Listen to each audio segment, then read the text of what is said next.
If you rotate up, you might find him, right? I'm pushing forward. I think he must have got blown off way to the side. Okay.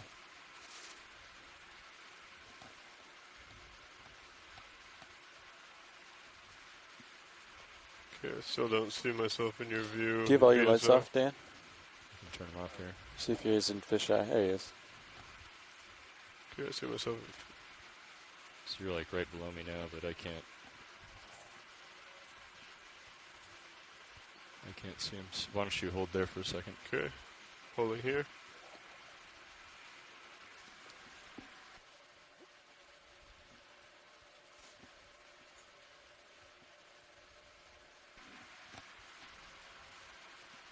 Is that Zeus? Is that Zeus all the way wide open, Iris? Hey, video, can you try to gain up on the Sirius camera? We're just trying to acquire D2 here. Do you want me to come back a little? Yeah, sure. Okay, come back a bit. I've got the haze in your fish. Yeah, we have you in, or I have myself in your Titan.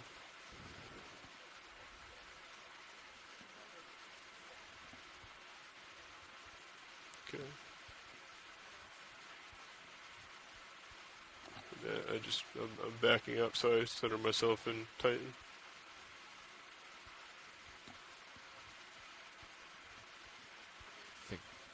Yeah. Just a little haze.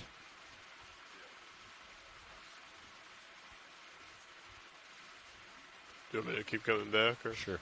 All right, continuing back. You see tether down there.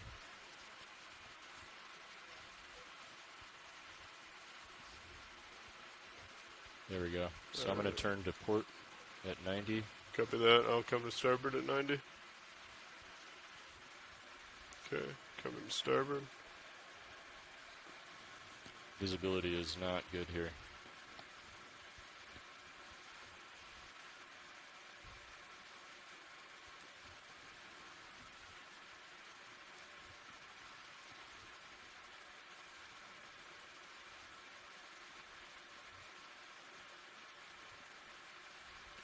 Okay, my auto heading is in at 90. Okay, I'm almost there.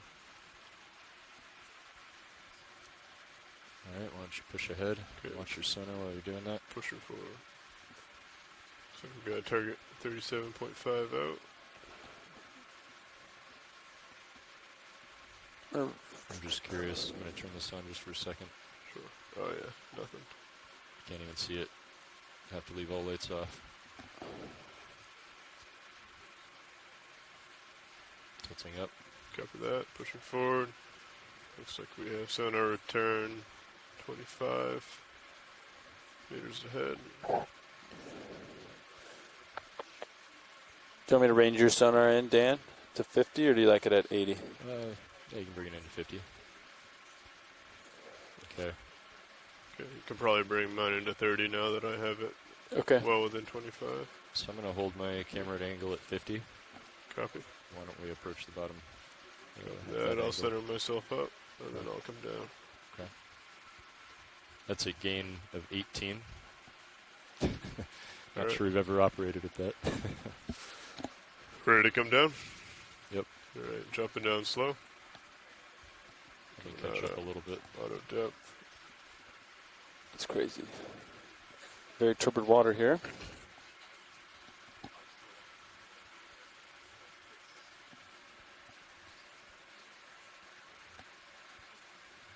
Okay, coming down. Okay, Delta 15 looks good.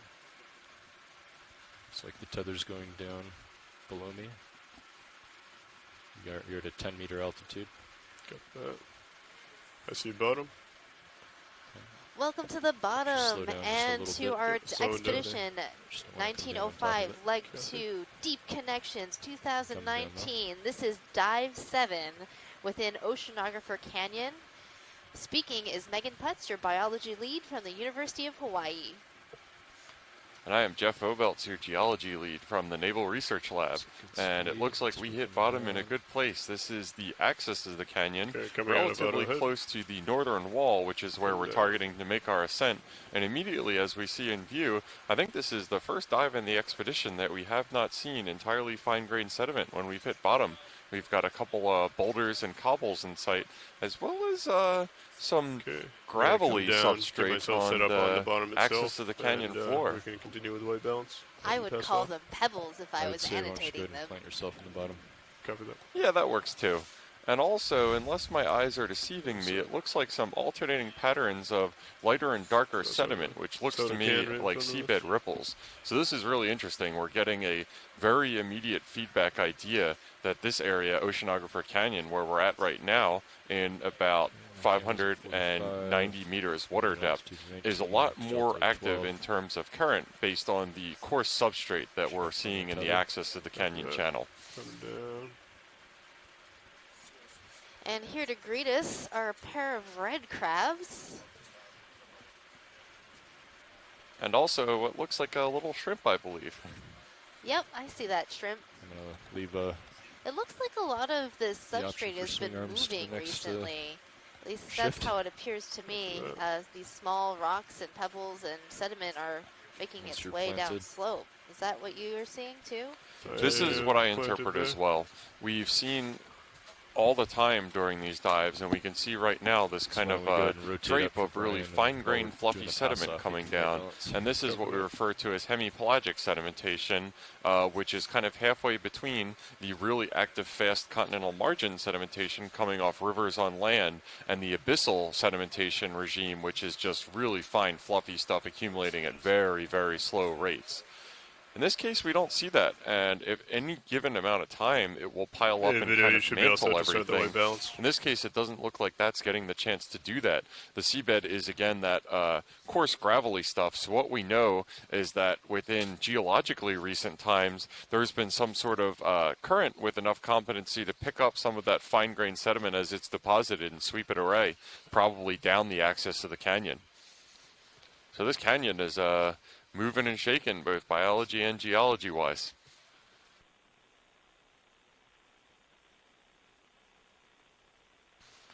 Yeah, and bear with us for a moment. You're going to see a color chip on D2's display, and this is calibration for our video crew to account for the color difference from attenuation of light through the water column that is experienced between the site where we're at, again, almost 600 meters water depth, and on land.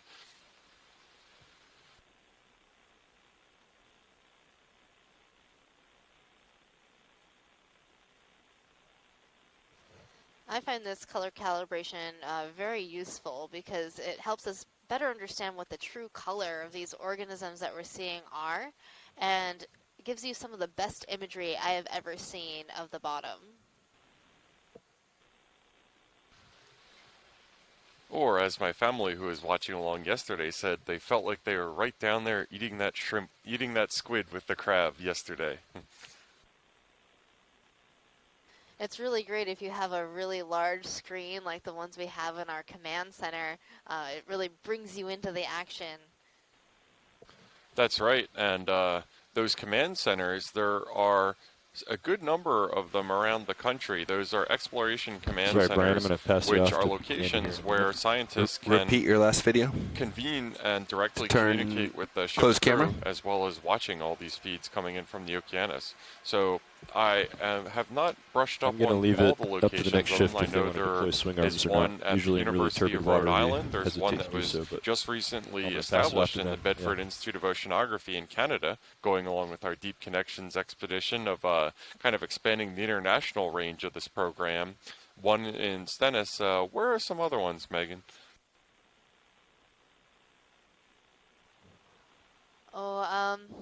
Well, there is one in Hawaii at the Inouye Institute, or Inouye Regional Center, the NOAA building on Ford Island. They often stream the Okeanos dives.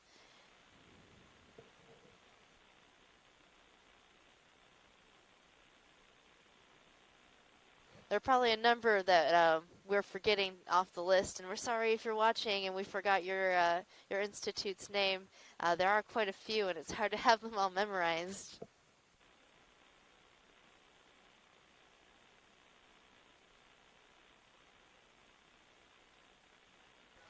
A few more are Harbor Branch Oceanographic Institute, Florida Atlantic University, and the Hollings Marine Lab in Charleston. Yeah, and as one of our shore-based scientists, Nolan Barrett, points out, those locations are very hopefully empty right now to accommodate Hurricane Dorian and whatever tempestuous track it might take.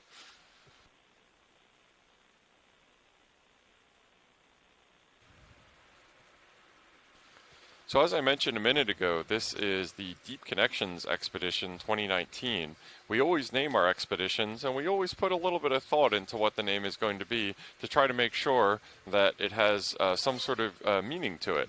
So in this case, the Deep Connections has two meanings.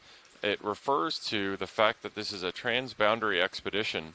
We started at Halifax, Nova Scotia, and had our first few dives in Canadian waters, and we have since transited into U.S. waters.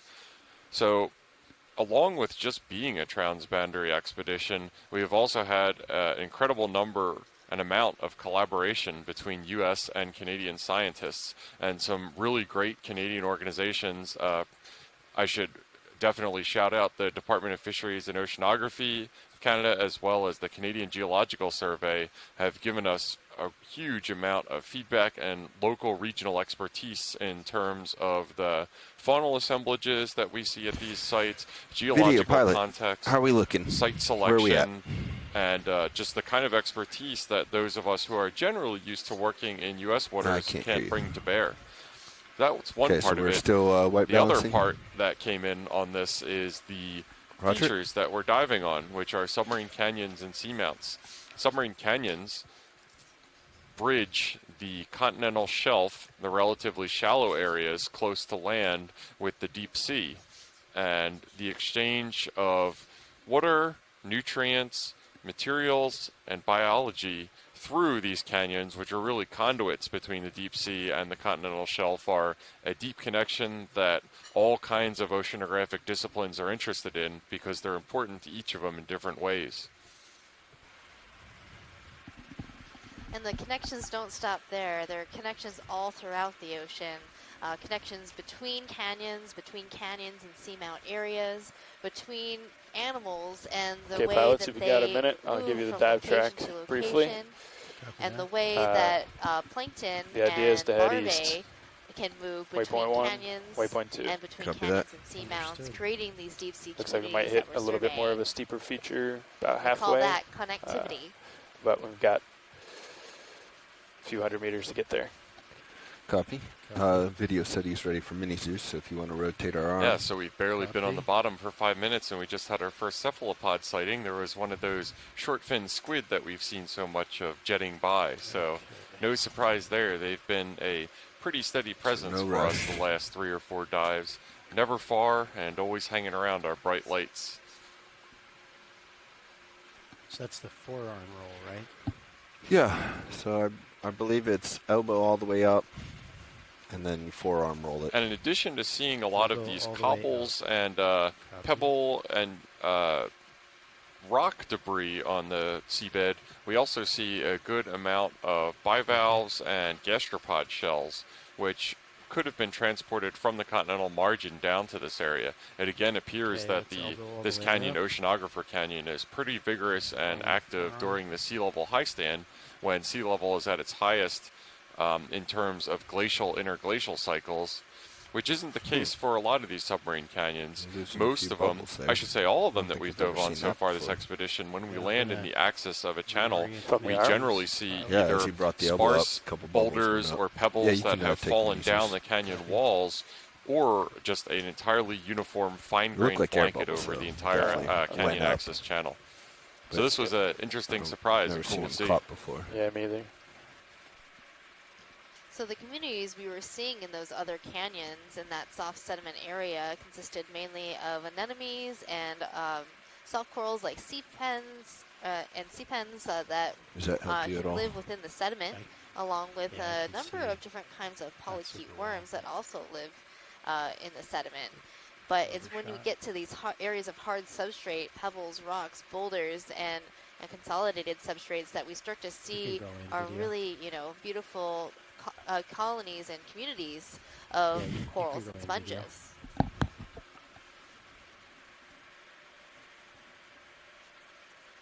Okay, I can give it a bump up video if you want.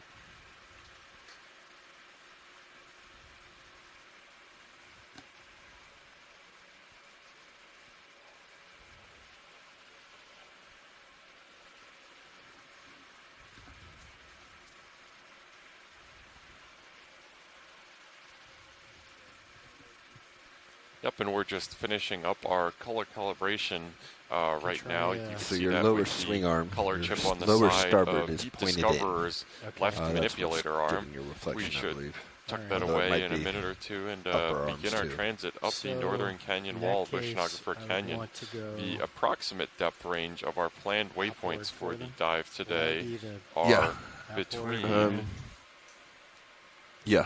you would go lower outboard. 590 and Although that may be an upper 275 meters main. water depth. Now, I hazard a guess that we're probably not going to make it all the way through our planned dive track. Seem like We're the inevitably lower going to outboard's stop and look doing at all anything. kinds of Oh, cool there we things, go. possibly That's a even bit take better. a couple samples, but we'll get as far as we Still can. got that flare video. I can try the uppers as well. All right.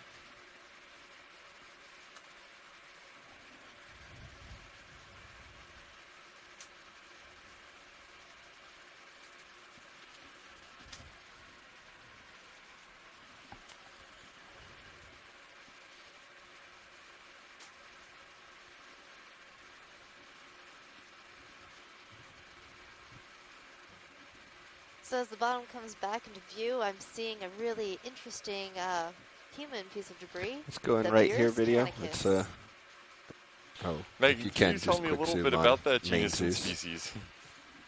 Oh, well, they come in Give many people forms. something to look at while you're some of the white balancing. Thank you. That's good. Budweiseri and various other kinds. And it's an unfortunate fact that their depth distribution seems to be practically unlimited, seen at many sites around the world, cosmopolitan species to be sure. For sure. They're quite popular.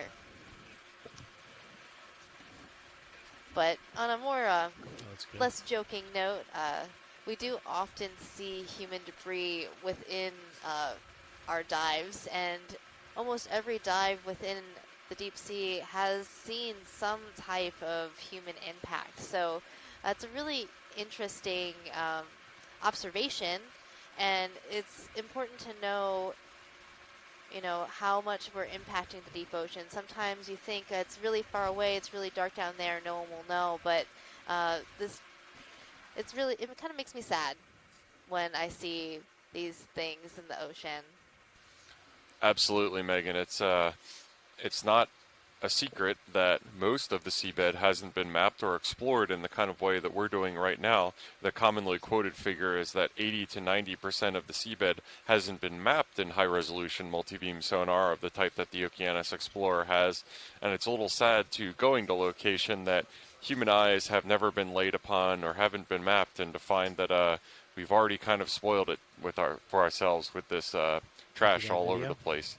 And it's to the point that geologists generally agree that we are now in the Anthropocene in terms of our geological epoch, which is a time at which it's the evidence of human remains will, even if all humanity just magically disappeared tomorrow, that human remains will persist in the geological record for thousands of years after we're gone.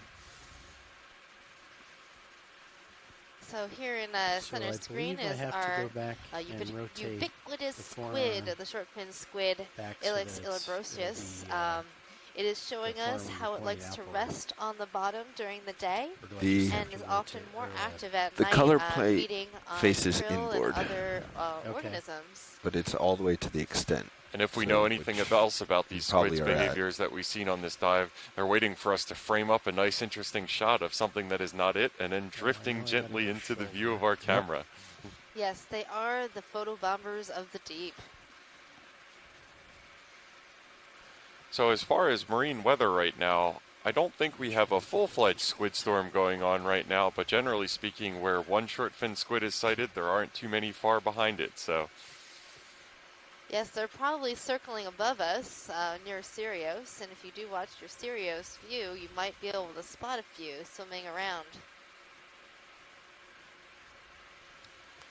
Really active predators, in stark contrast to the really interesting red squid that we saw yesterday, whose scientific name just will not stick in my head no matter what. That's full short. That would be Magneteuthis magna. Here is I would bring that elbow was just down on the tip of my tongue, Megan.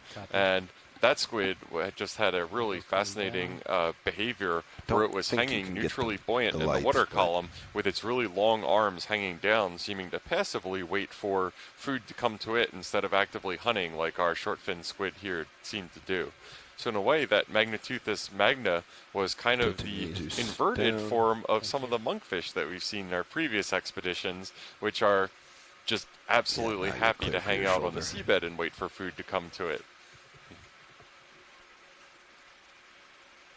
Some of these short fin squid, they travel in these very large schools, and so that's why we're usually seeing so many of them at one time, and they're attracted to the ROV because of our lights. That's the me. krill and other animals that they might be feeding on bottom, are so also see if I attracted can to get light, something and else to look at while squid, we're being particularly wrapping up. smart, have learned that by following us, they can get a good, quick meal. So Deep Discoverer, the lower part of our two-body ROV system, is now taking off the seabed, and I believe we're going to start transiting our way towards the planned waypoint of this dive, the first waypoint. The second body of our ROV system, which is on feed number 2, is called Sirius, and Sirius floats above Deep Discoverer, illuminates it, so it's for safety factor. It's a second view, and the other interesting function of Sirius is to take up all of the ship's movements in terms of heave and all that the ship is getting of waves on the surface when there's a neutrally buoyant cable feeding between Sirius and Deep Discoverer that allows Deep Discoverer to remain more or less unaffected by topside motion of the ocean, so that we can get these amazingly steady zoom shots from the Zeus camera on Deep Discoverer. And that'll keep it inboard. Copy.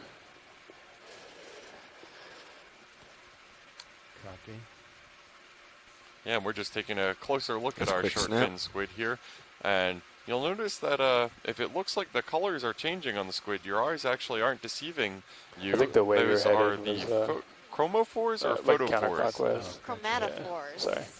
So the Then you might have to chromatophores wrist are what back allow out the other the way. squid and other cephalopods to change their color. They're specialized cells within the skin of the animal. Gets a little that slow open and sometimes, close but to reveal should the keep coming pigment if you that's give it a inside. little more. All right. So keep coming around all the way clockwise. And if you look, the lighter areas, there's a very small dot in the middle. Yeah, and then looking it'll good. flicker, expand, and then right in the darker band of the squid, you can see that those chromatophores that looks are pretty fully good. And open, then making if you it can, look you can see it in brown the that port rail area. cam. Then you can start to come down on the elbow. Another thing that you might notice, since we're focusing on squid anatomy here, is the mantle, or the main part of its body, is pulsing. And that's the way that a squid moves, is it jets water through the mantle to fire backwards when it needs to move, which is how they get that really fast rate of speed. Between that and fluttering the wings on the end of its mantle that you see, they're incredibly fast and incredibly agile, and you'll probably get to see that into play at some point during this dive. Down. Yeah, your elbow and your forearms into where they need to be. We can come wide here. There's a shell bub that I want to snap in right there. Shoot. What a great modeling squid. Let's go to the shell. I think it thinks it's about time we focused in on it instead of the other stuff that we tended to look at when the squid storm was circling around. I'll be elbow all the way down, and then so you use my rail cam over there to kind of slowly bring the wrist back the other direction. That this specimen is alive, and the but it starboard is a good manip observation. helps too. Oh, gotcha. Yep. That's right, and given the amount of energy that we know is moving through the axis of the submarine canyon, this might actually be sourced from the continental shelf in much shallower or even beach waters and has been transported across the shelf by waves and currents, or maybe resuspended by storms after initial deposition before making its way to the mouth of Oceanographer Canyon and starting its journey downslope to the deep sea. That's kind of, again, the role of these canyons as conduits of material between the shallow continental shelf and the deep sea. And hearkening back to something that we were talking about a minute ago, that's also possibly a reason why we're seeing this trash here, is it wasn't thrown overboard. It was something from much shallower in the water and was transported here just like that shell. Well, actually, it's pilot. I was just going to jump in and quickly say that we're already here. Thank you for your patience as we conducted our white balance. I just want to point to that training is just as much as our program here. You know, we're exploring, and we're also training engineers, and that's kind of what we were doing this morning. We had a few newer guys in the front row here acquiring bottom and conducting the white balance, so it took a little bit longer than usual, but to us and to NOAA, that's just as an important part of this program, is training, you know, the next generation of scientists and engineers to do what we're doing. So thank you for your patience, and we're ready to proceed.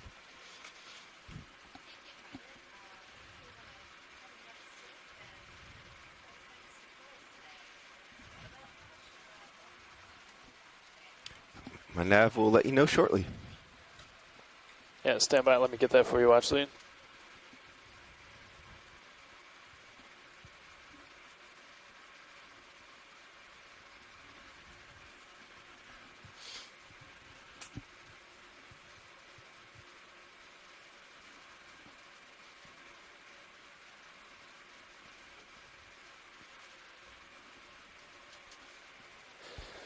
Watchlead, this is nav. Looks like we'll have about an hour and 40 minutes or so. You got it.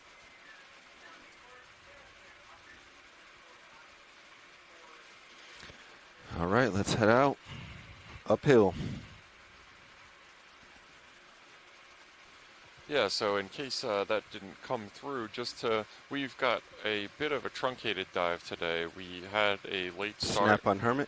So we will have approximately 1 hour and 40 minutes of bottom time on this dive, which thankfully, given how close we landed to some interesting action, should be plenty of time to see some interesting stuff. And we can already see a tiny little colony of anemones. I think those are anemones. I'm not as confident now, populating the rock, as well as some of these ubiquitous red and white banded shrimp of the type that we collected, and also a hermit crab of the kind, I don't know the exact kind, but similar to one that you might see on the beach. How about a move, guys? What do you think? Sounds good. For it. Looks like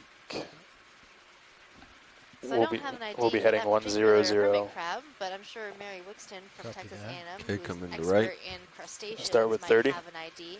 I know one thing about 40. hermit crabs is one of the expecting better it pretty ways flat. to Do you figure want to out go what shorter in family this they water? might belong to is Yeah, determine probably. which claw is larger. We Right can do 20 to start. See how it goes. And those anemones We're shallow in this today, mud they'll could happen fast. possibly Yep. be a type of coral. 20 meters, 100 on the way.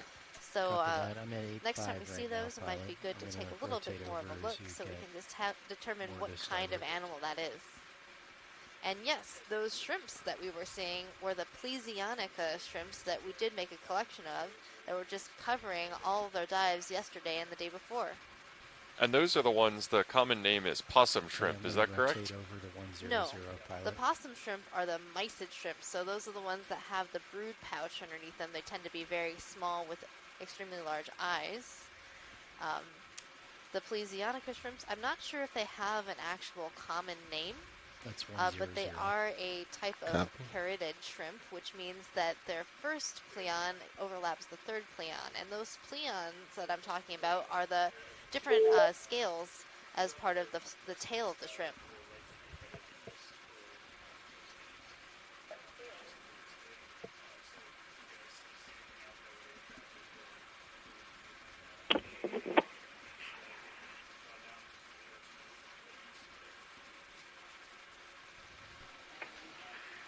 Yeah, and as expected, we definitely see a couple more of those short-fin squid in this area, probably drawn by the lights, and I have to imagine liking the idea of all the mollusks and arthropods that we've seen on the bottom here so far. Some of those little shrimp and all look like they could be prime candidates for squid food. Where are we heading? 100? Yeah, 100. Oh, so I'm already there. I've also noticed that today the water isn't nearly as clear as we've noticed on other dives. It seems to be a lot more sediment suspended in the water column. What might cause that? No, that's not a coincidence, Megan.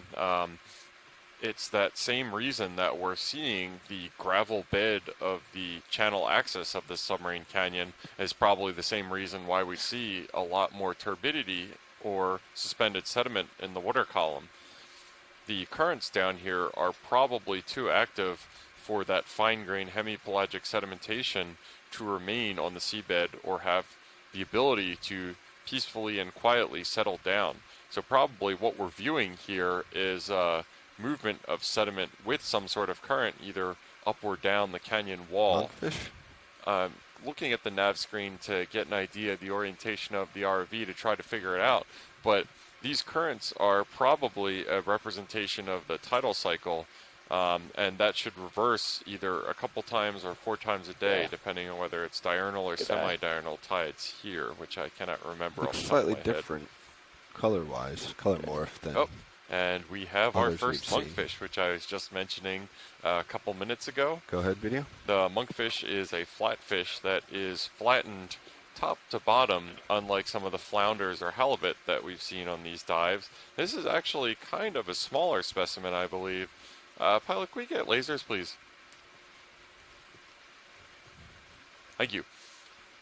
Yeah, so this is actually a smaller specimen of the monkfish that we've been seeing. This one looks to be about 30 centimeters or so in length, and those lasers that you just saw are 10 centimeters apart exactly, so give us an absolute scale for what we're seeing to account for some of these camera zooms and different angles.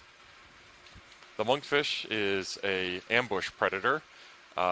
It doesn't like to move a lot. It tends to conserve its energy, blend in with the seafloor, and you can see that modeling pattern as well as the general color helps it do it, and uses its lure to appear like some sort of little tasty tidbit, and then use that oversized mouth that you can see in view right now to gobble anything up that might take the bait. Video when you have and we had a really interesting interaction with the monkfish a couple dives ago, where one was flicking its lure at us, very similar to an angler casting its line to try to get Deep Discoverer to come and take the bait so it could attempt to eat us. And I would love to see the monkfish Looks attempt like you guys to do that. have some ROV engineering team might bigger not than normal like the targets, idea of a monkfish trying to mangle Deep Discoverer, a little but bit off the it would have port been interesting for sure. of Sirius there.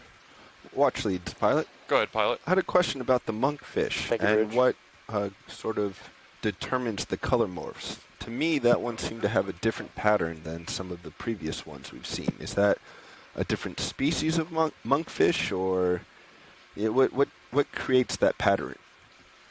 So they are all the same species of monkfish, Lophius americanus. Move complete.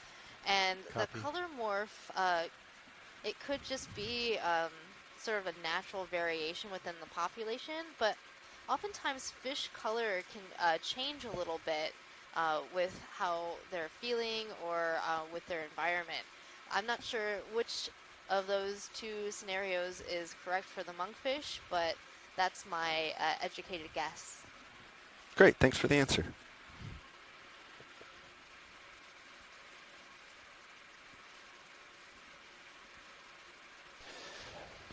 Let's snap here, see what this is. Hi, everyone. I'm on the line again. It's Mary Wixon at Texas A&M. The common name for those shrimp is called striped shrimp, but the trouble is that there are a lot of species of so-called striped shrimp, and some of them are not striped. They're bright red, so that's the best we can do for the moment.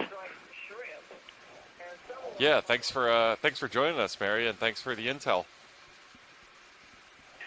Most of the deep water hermit crabs belong to a family called the Parapagoridae. They look like your coastal hermit crabs, except that there are some differences with the appendages you can't see inside the shell. On your call video.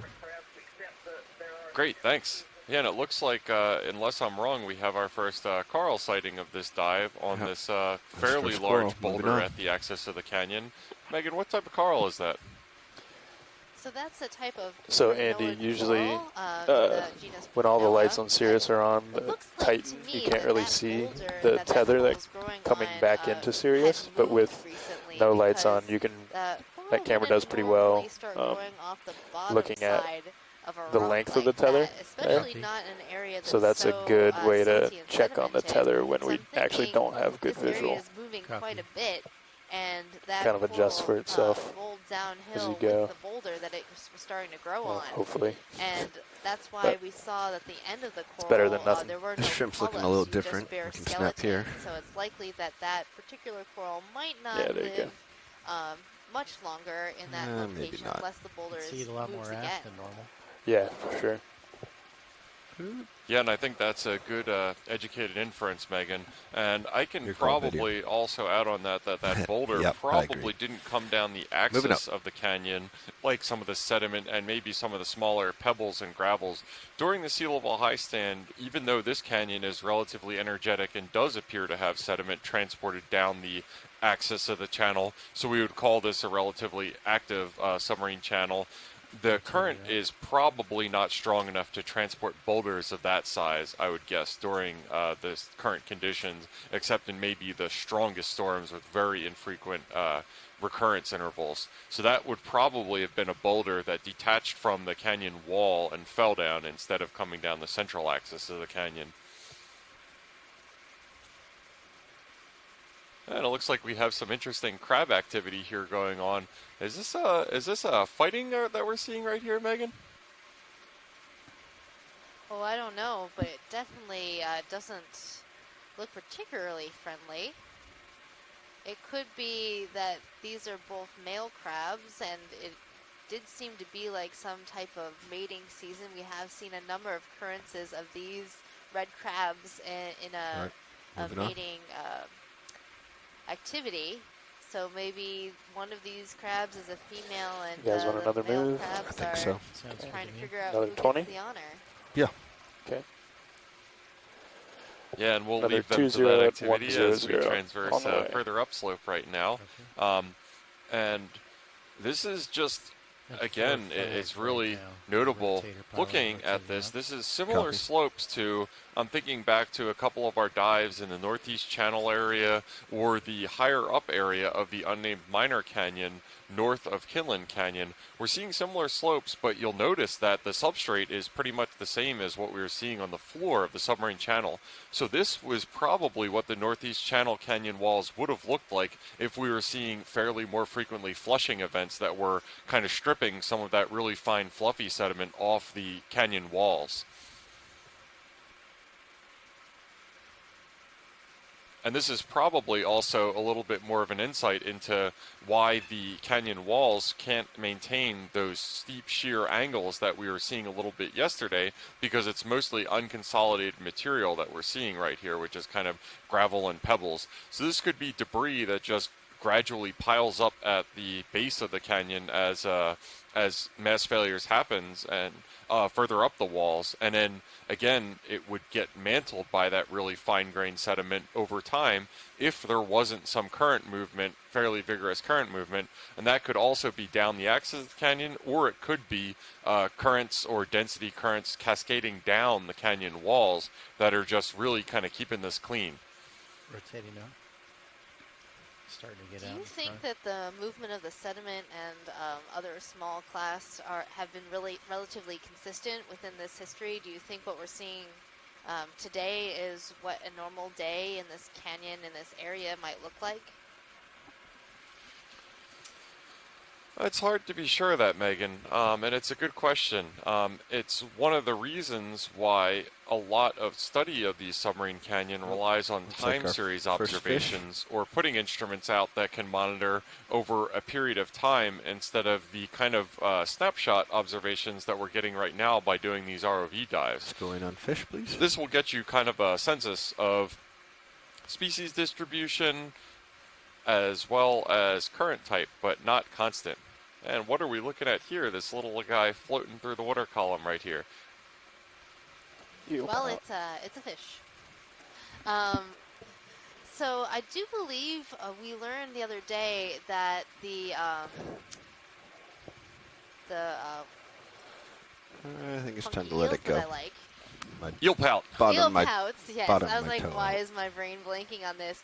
Yeah, the eel pouts will, especially in their larval or small juvenile forms, will curl into a ball within the water column like that.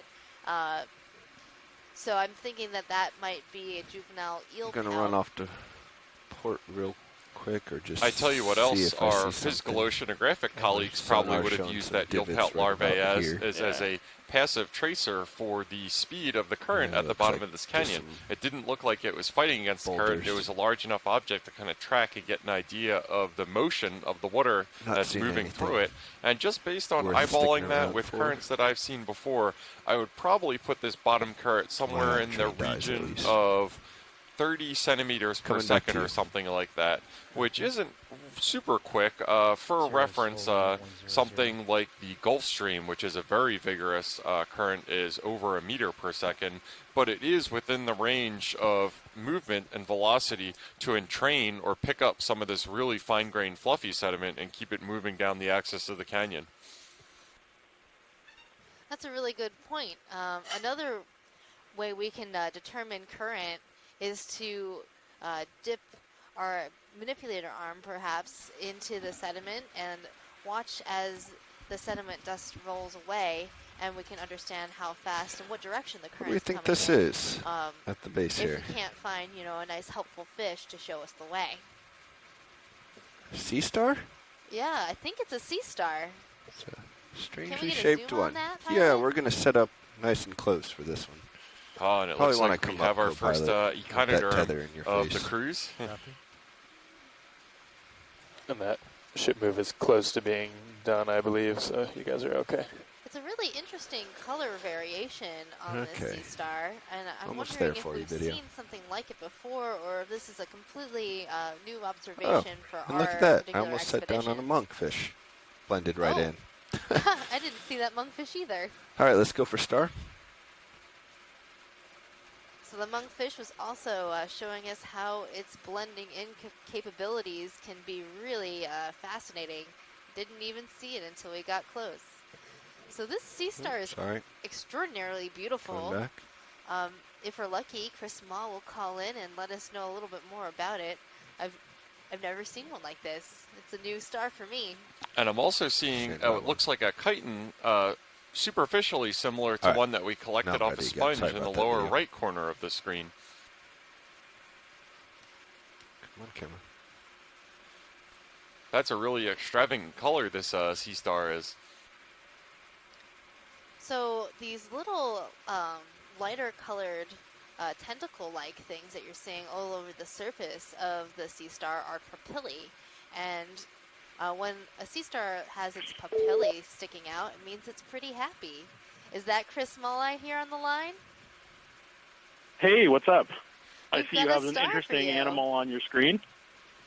Yes, we do. So, so in one sense, this is another Piraneid, and I think this might actually be a color morph of the same species we've been seeing, Chondraster grandis. However, because we do not know these animals particularly well, and because the characteristics used to tell them apart are very indistinct, it's very difficult to tell sort of which one of these animals we've been looking at might actually be something distinctly different or simply variation of the same species. So just just from the external appearance, this could ready if you are. very well be the same thing that we saw the other day, feeding on the Canthogorgia. But obviously, it has a very distinct, sort of yellow and purple pattern. Is it that smaller one buried there are lots of possible reasons why individual species vary. Anything from just sort of just random variation to perhaps the fact that they feed on separate types of prey. That there's a little 5-rayed star over in the corner on the right, and so these could also affect the coloration that the animals have. We're probably going to bounce a lot, though. I suspect that this particular group would probably not only require sort of more collections to work out, but it would require molecular data. Simply examining them might not necessarily allow us give us the data we'd need to figure them out, because they're pretty complicated. While we're still on this sort of area, could we? There's a little 5-rayed star that's on that little rock. Let's come wide. Yes, we are going to get a zoom of that. There's a little bounce here. I just need to turn the vehicle a tiny little bit because the way the camera was moving. Yeah. But don't worry, we're going to get it. So stick along with us until we get there. I think. There's another. Sorry, there's another star in the background there. Oh, this is Star Heaven. I was looking at. I don't see any. Well, it's 3 of them. That's sure. That's a. I should go out and buy a lottery ticket. Hey, Chris. Would you want us to collect this sea star? No. It's a bigger problem than. It's a bigger question than I sort of want to deal with right now, and it would probably not be something that I would. Given the time constraints and whatnot today, I'd say we can let this one go. I'd be curious to see what that one in the back, though, is. I think you might be clear now. Sure, yeah, we'll try to get a zoom on that. And thanks for joining us and dropping some echinoderm knowledge on us, as always. Oh, I'm still hoping we can get to see that one in the back also. There's a sort of cookie star or ravioli star, as Twitter deemed it, sort of in the back there. In the behind the rocks, it's pretty farther along. Dusty, I think. For Pilot, can we get a zoom on these little star after we're done with this one to the upper right of where we're at right now? Yeah, we'll try it. Awesome! Thank you. Looking at the. Sorry, So we're zooming in on that super small 5-rayed star. We can try the headlights, but with the amount of sediment in the water. Go ahead, try headlights. Yeah, so this is probably a pedicelasterid. So basically, if you think about the asterias that occur on the on the intertidal zones that you might encounter if you're on the temperate East Coast or Piesaster on the West Coast, their deep sea relatives are, if you think about the earliest members of that group. Their relatives are more like other sea stars than like the ones that are intertidal. So this is probably a group that, I guess, just to cut to the chase, I know people hate using the word primitive, but people often think of this group, the pedicelastrids, as being the early branches, the primitive branches of this group of sea stars. And they're often found in extremely deep water. And so this fits that bill precisely. If we were to collect it, it would have like 2 rows of tube feet as opposed to the other groups that have 4. And they'd have probably sort of pedicelaria on the surface of the animal rather than in big tufts as you would like on the intertidal species. Oh, this is another one of these. Okay, go ahead. I think it might be a different color morph of what we were looking at before. I'm not sure. We're zooming in now. Is one of those. This is one of these frustrating. Light bars on. But see, I know this is going to seem almost arbitrary, but this is, believe it or not, this is a separate genus of Pyranid. Oh, it is. This one is actually called Pyranea hispida. And I can tell that because of the shape and because of the way the papilla are arranged. So the papilla are the gills, And if you'll notice that in the purple one that we were looking at, they're arranged in kind of distinct serial series. I mean, they're arranged in very single, as single, patterns down each arm. This one has papilla that are arranged in big, sort of patterns in big regions all over the surface of the disk. So, so the thing is, with all of the members of this family, the bodies are covered by a really fleshy tissue, and so there are actually very few characteristics on the surface of the body. And whereas if we were looking at one of these other kinds of sea stars with lots of features, with little plates and spines and things like that, they have lots of characteristics that we can use to distinguish between different groups. This particular group, because the characteristic is big, fleshy covering on the surface, there's actually very few characters that we can tell them apart. And they have, as you can see with the fact that they're very superficially similar to one another.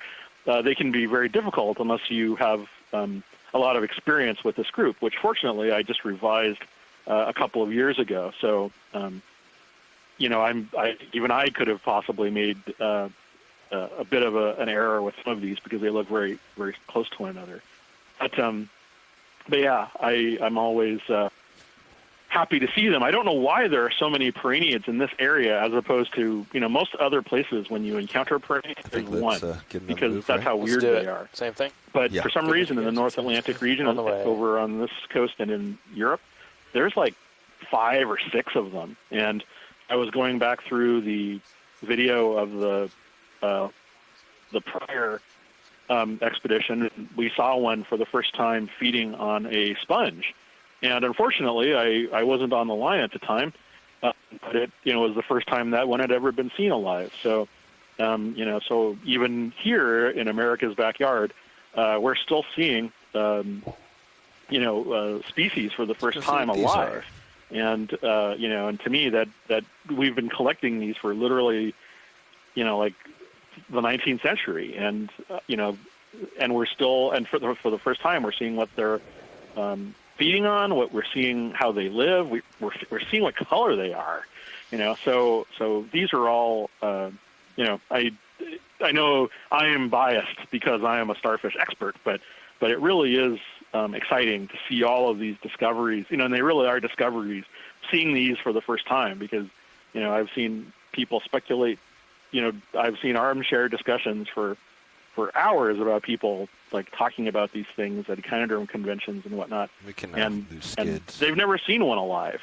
It's always, functional morphologists and paleobiologists. And I'm a paleobiologist, so I've done that too.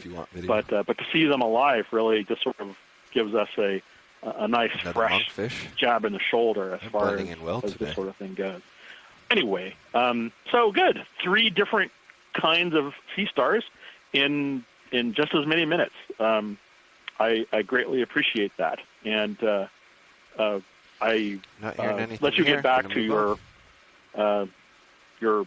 other Oceanographer Kenyan stuff.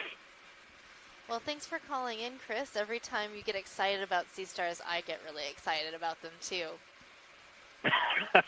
Well, it is hard not to get excited with some of the stuff that we're seeing. And at some point, I guess things are a little quiet. I have a geology joke. I've told this a multitude of times, but it never gets old. And Jeff may actually get this. Jeff, where do you find a peridotite clock? I don't know, Chris. Where do you? On the mantle.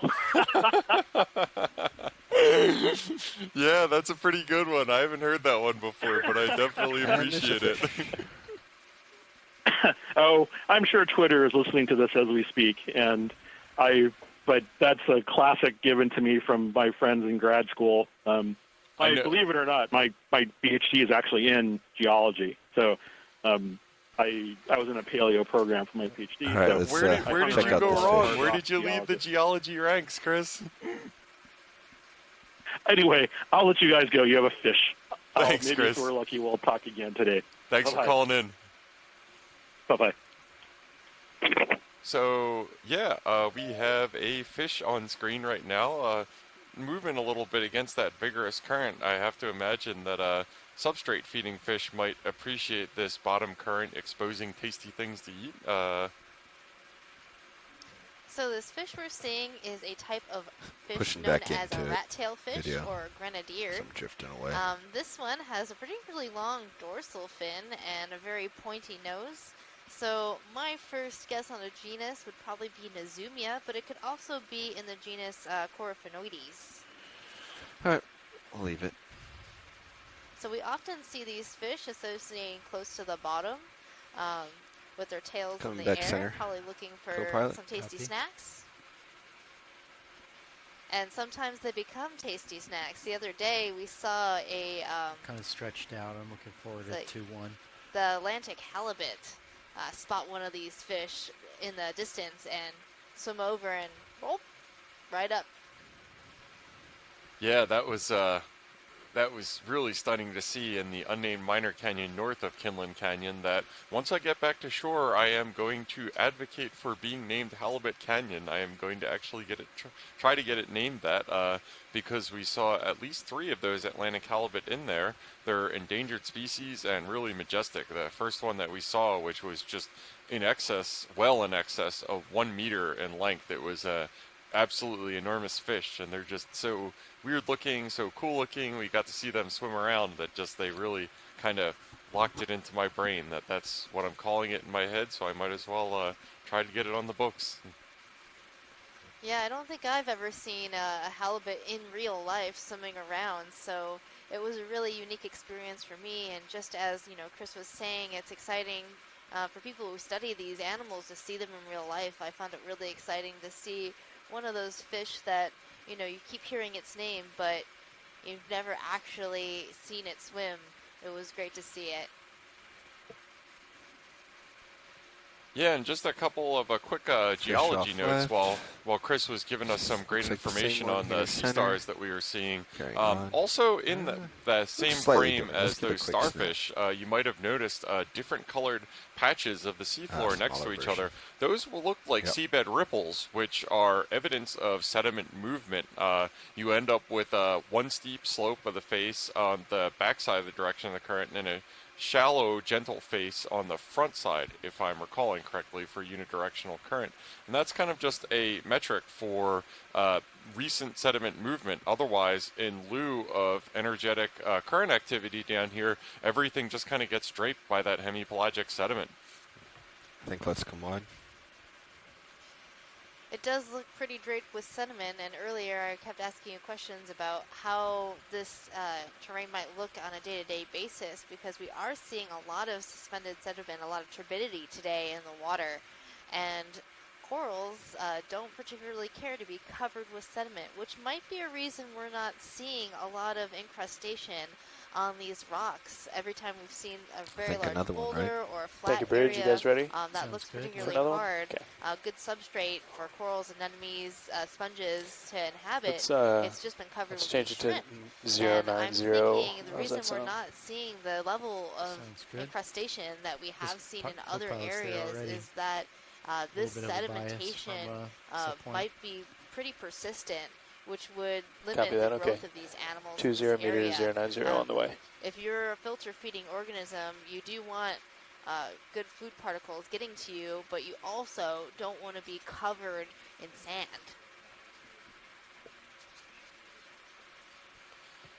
And one other quick geological note is a couple of those really large boulders that we saw at the beginning of this dive that I was speculating came off the walls of the canyon.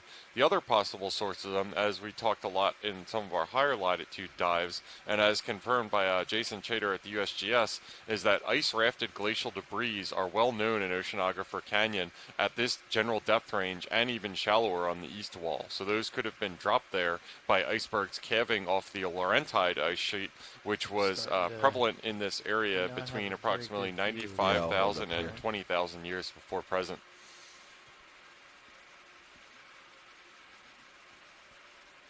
It might have video play with your, yeah, there you go.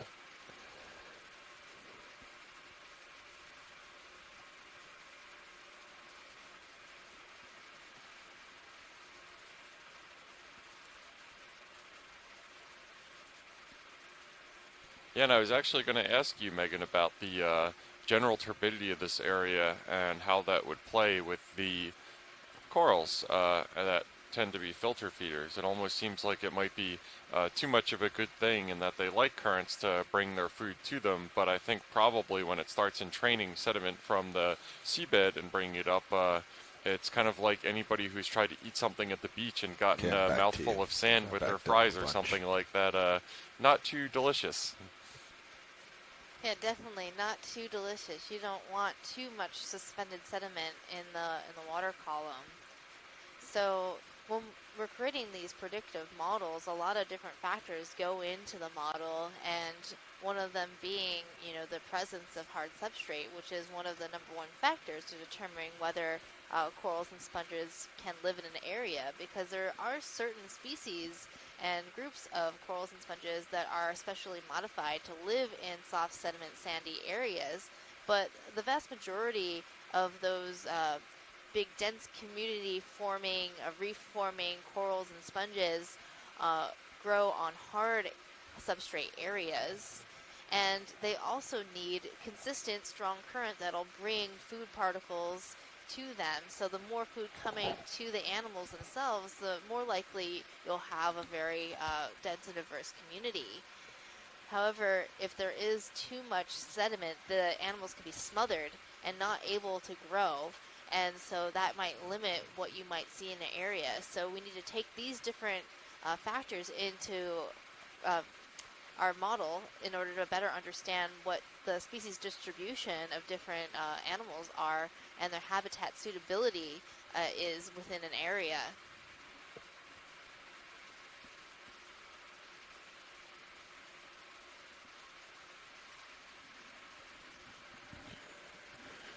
When are we done with this shift? Half hour. Oh, we're done in a half hour? I think so. I'm just interested to Andy, see, as we make our way up slope, if we might see a shift in how much turbidity and how much sediment is suspended in the water. Maybe this area is just particularly sandy, or the sediment is different than what we saw in the other canyons.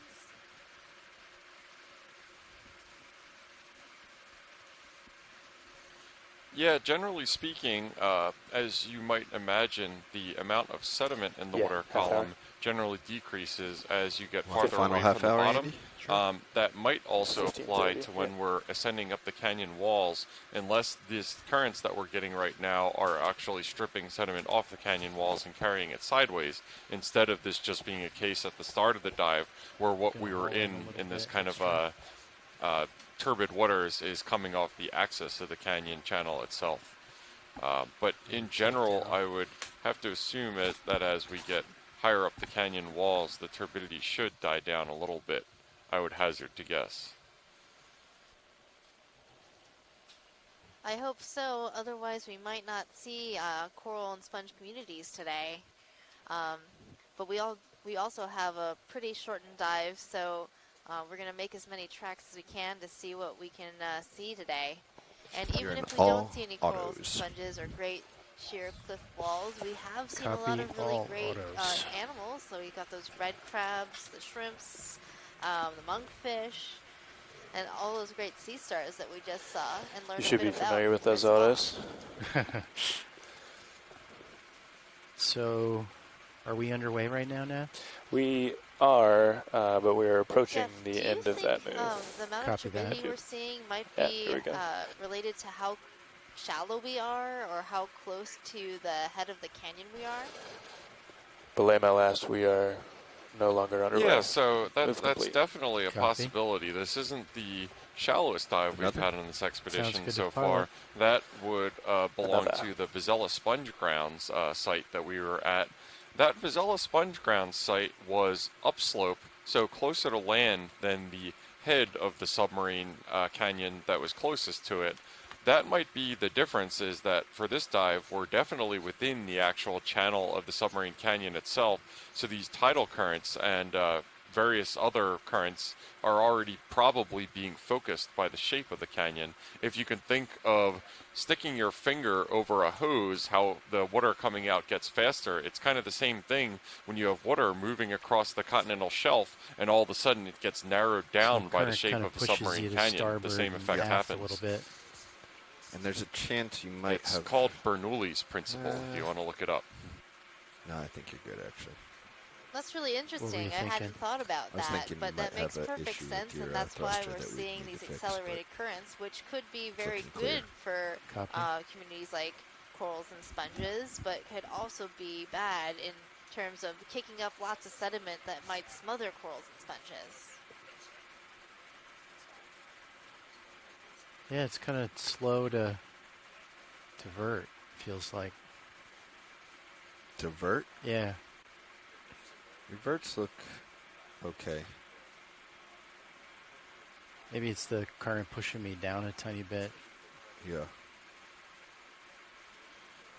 Give your aft, your laterals a couple quick pushes, like just back and forth.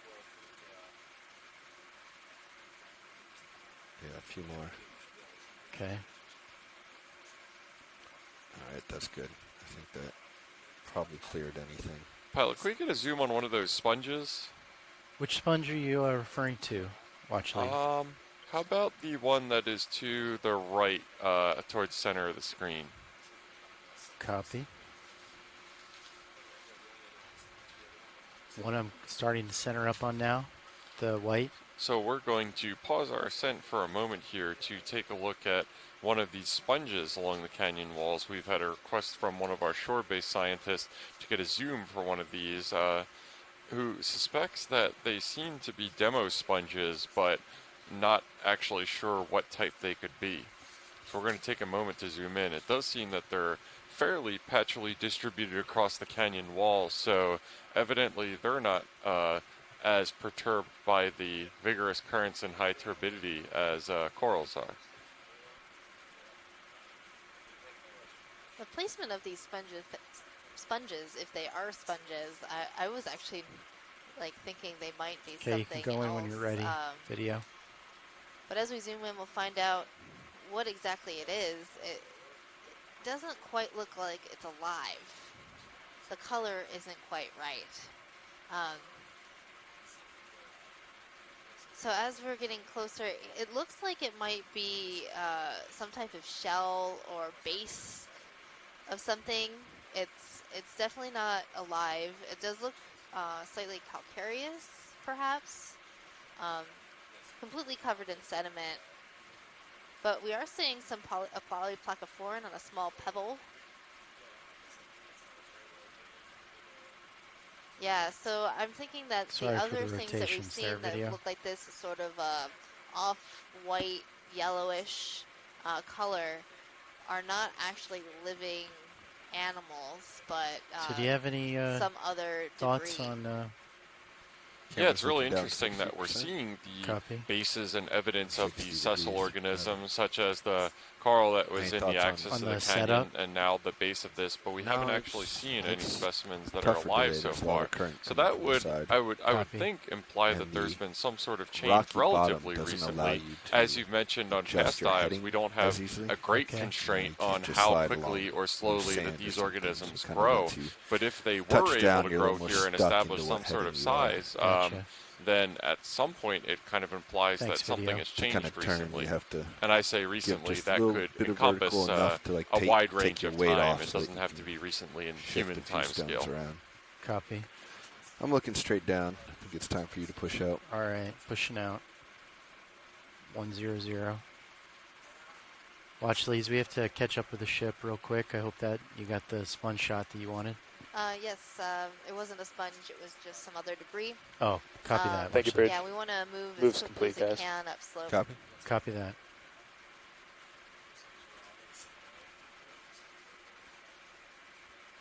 got a big boulder there off to your right. Off to my right? Oh, yep. Yeah, Thank you. Corner.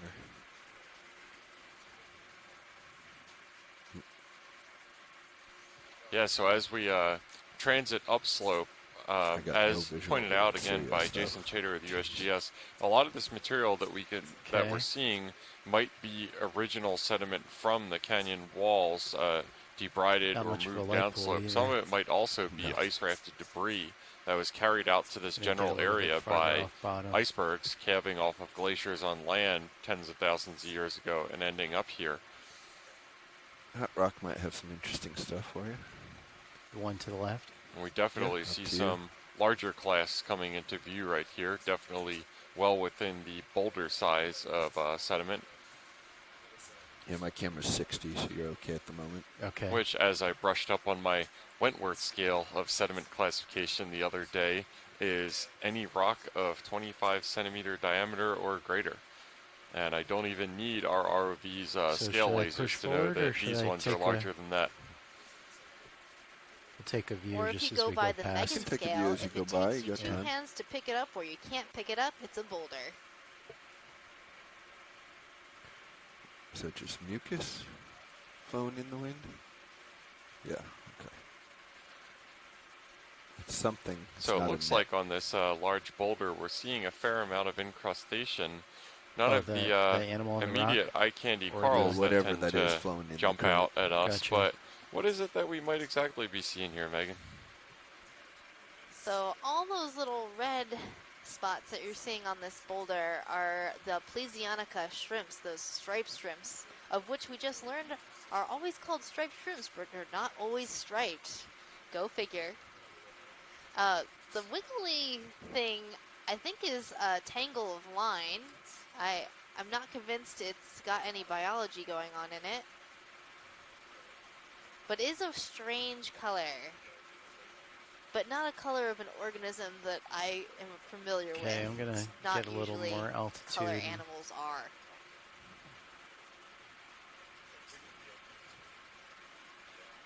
Swing back around. Boy, that really takes you. Yeah. So we are still pretty far down slope, just passing waypoint 1. We do have a bit more dive track planned, and we're going to do our best to try to make tracks up this slope as fast as we can in order to find the possible walls that might be hosting some really interesting animal communities. Not ready that for this another community isn't interesting, Okay. it really is. And the more you zoom in on these pebbles and rocks, the more you actually see. You might be seeing some polyplacophorans, those multi-plated mollusks that were on some of these rocks as we zoomed in. Perhaps a few sponges if you're lucky. These monkfish are even more well hidden than we have seen in the past. I think this gravelly, pebbly ground just really helps them blend. They're very suited to this environment and not being seen. The crabs you're seeing are in the genus Chasium, the red crab, the deep sea red crab. Apparently there's also a fishery for them out in front in now. the southeast.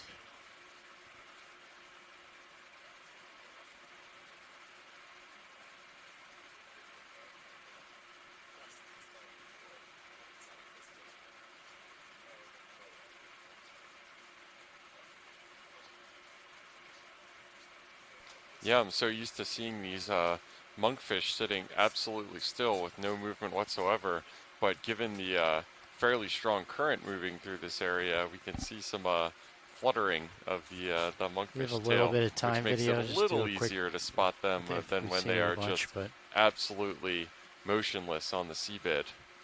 Yeah, this one is sort of perched and not completely flattened on the seafloor, which is sort of an interesting posture for it.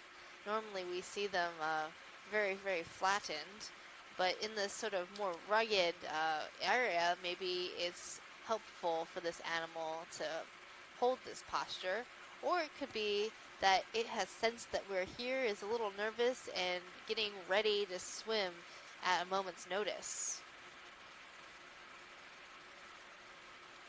But I really love the patterning on the skin of this animal.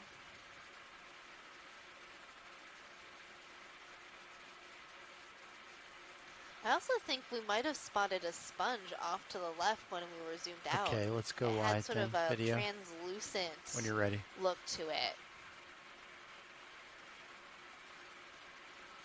Off to the left, watch lead? Yes, pilot. I think it might be off screen where that crab is walking in from. Copy.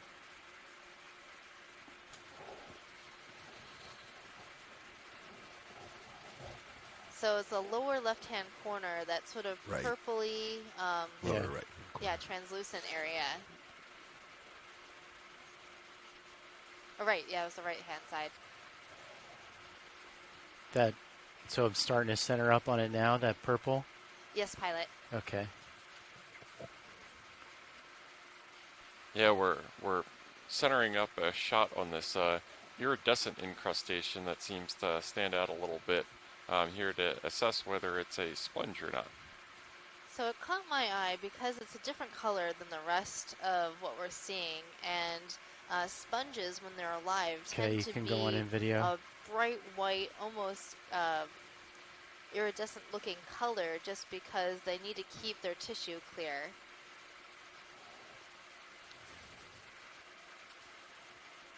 So I do think it is an encrusting sponge on this rock. But you don't see a lot of them. In the other areas we surveyed, there was encrusting sponges on every surface. Okay, I'm going to pick up a little bit Yeah, to get so a it better seems shot as of filter feeders, this kind of strong current adversely affects them as well. Okay. But that was let's that was just get very going. good sponge sense to spot that one. Sometimes I got a spongy sense, and I'm really trying to find some really neat animals. Okay, we have to push out now, watch lead. Catch up with the ship.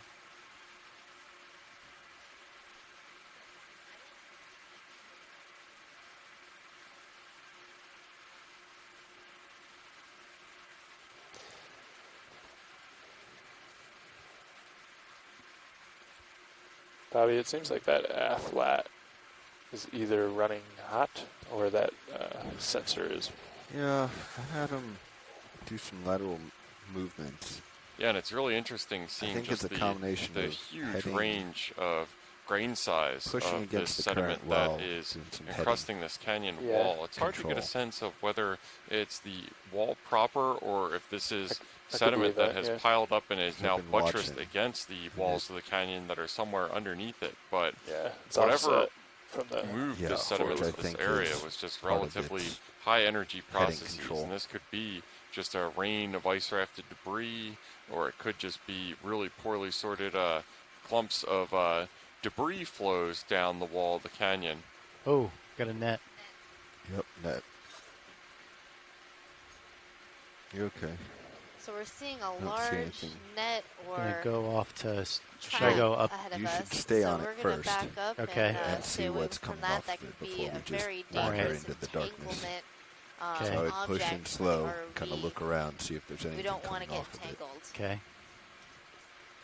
That's right, and we might modify our ascent Alright, I'm approach coming in a now. little bit upslope to give a large berth for this this net to avoid it at all costs.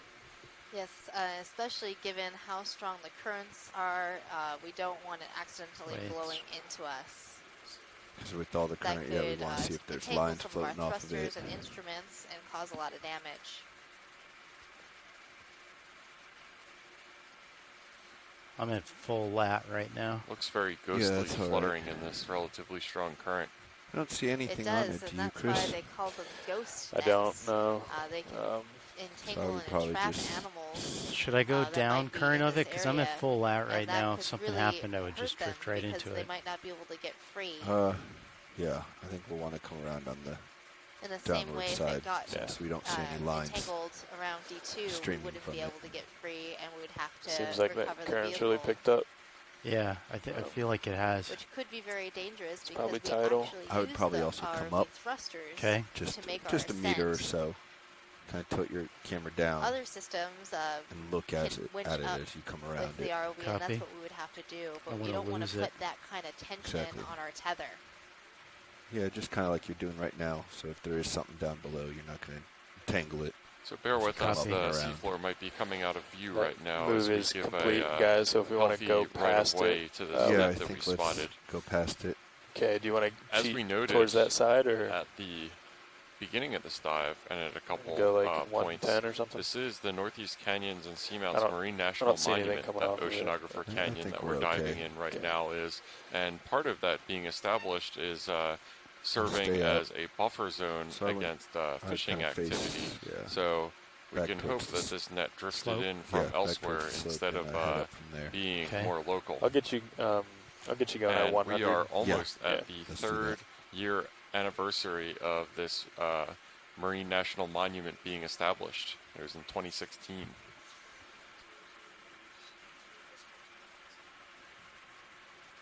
And the monument not only protects the water within the monument, but the seabed as well, protecting these deep water benthic communities that we're surveying and trying to understand more about. You're getting pretty stretched out. Our exploration. So you don't want to head to port.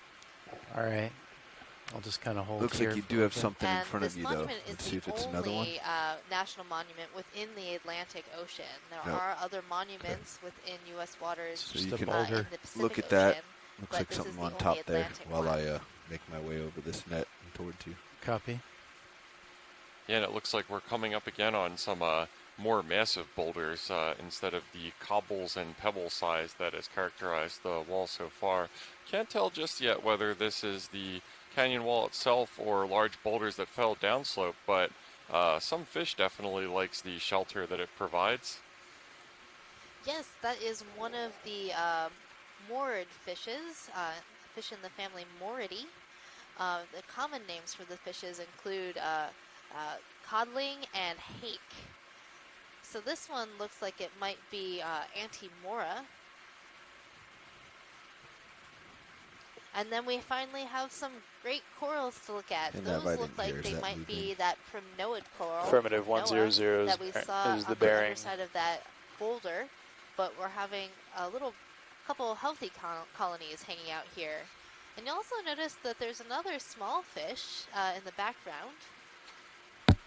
That one, that one over there, that orange one. Yeah, this is good. You got lots to look at. It looks a lot like what we were calling the black belly rosefish.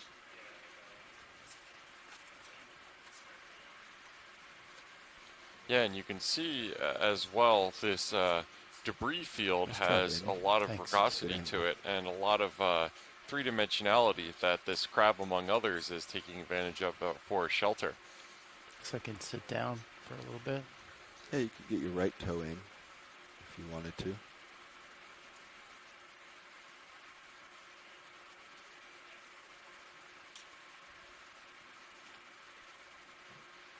And I'm not sure quite yet, but it looks like there might be a sponge, that sort of white area just on the inside of this larger boulder that's closest to us. Just on the inside, like near where the fish is, Watchley? Yes, pilot. Okay. Where his tail is, I'm not sure you're going to get a great angle. I see. Okay. Kind of, it's occluded a little bit. It's tucked in there, yeah. This is a really big fish.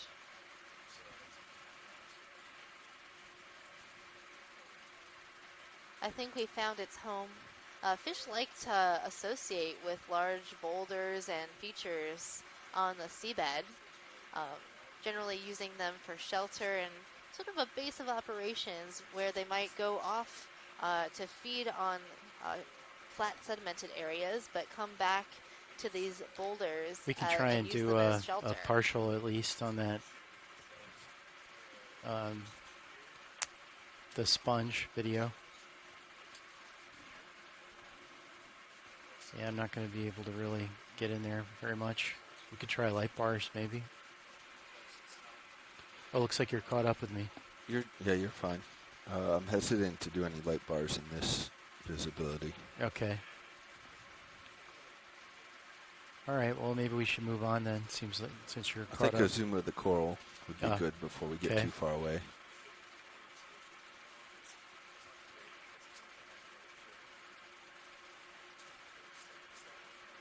going to try and center up for you, video. So the amount of sediment in the water is making it really hard to see some of these corals and fishes and shrimps. But we are getting some nice view of this primnoid coral. One way to tell this coral is in the family Primnoidae is by looking at its polyps. Video full wide, please. The polyps of this coral are covered in small scales.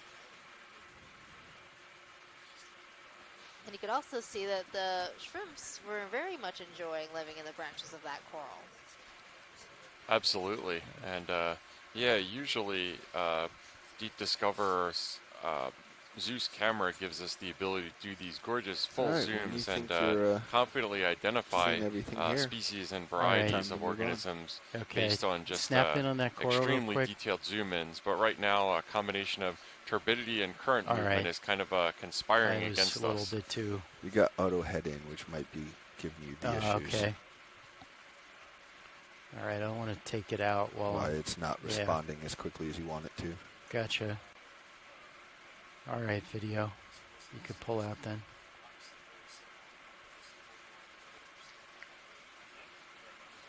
Yes, please.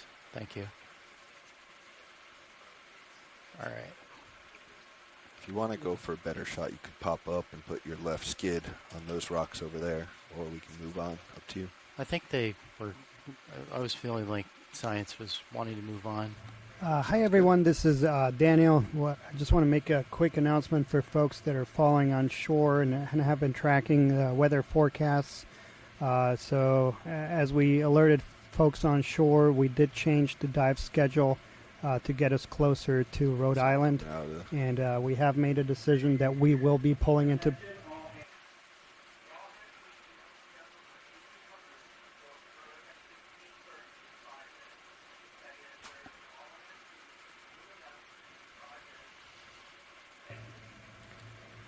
So I apologize about that. So yeah, we will be pulling into port tomorrow because Hurricane Dorian is going to do a northbound and is predicted to be in the area that we were supposed to be on Friday.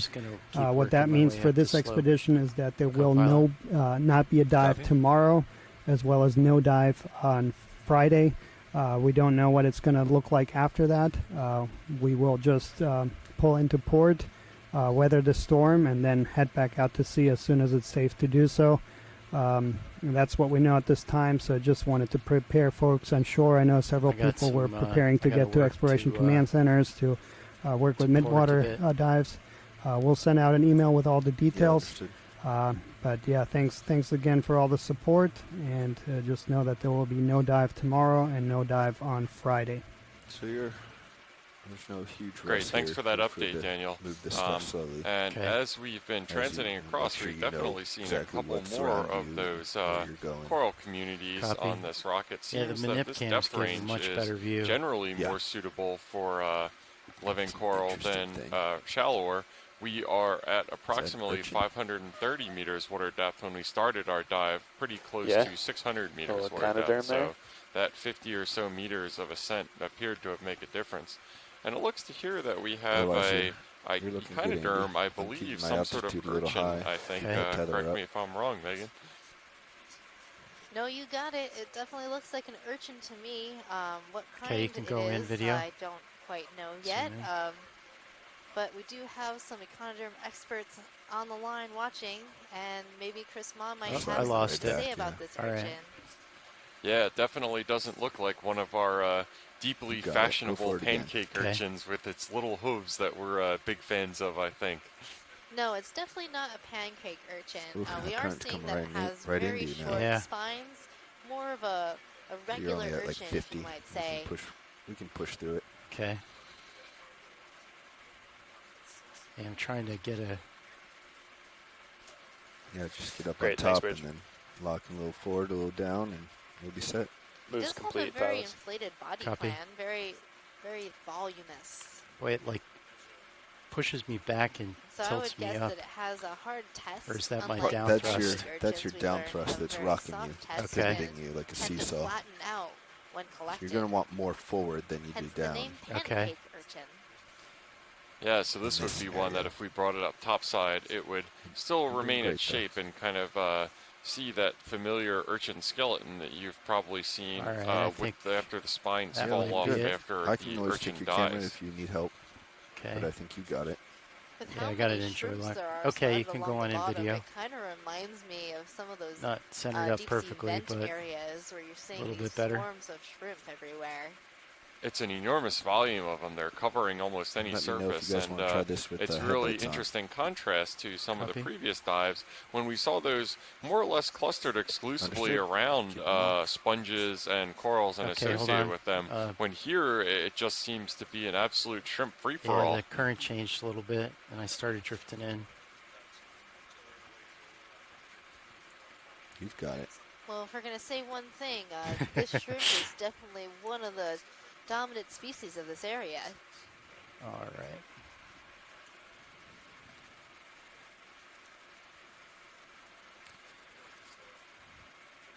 It's up to you. I find I like to sometimes keep it in manual rather than joy lock for things like this.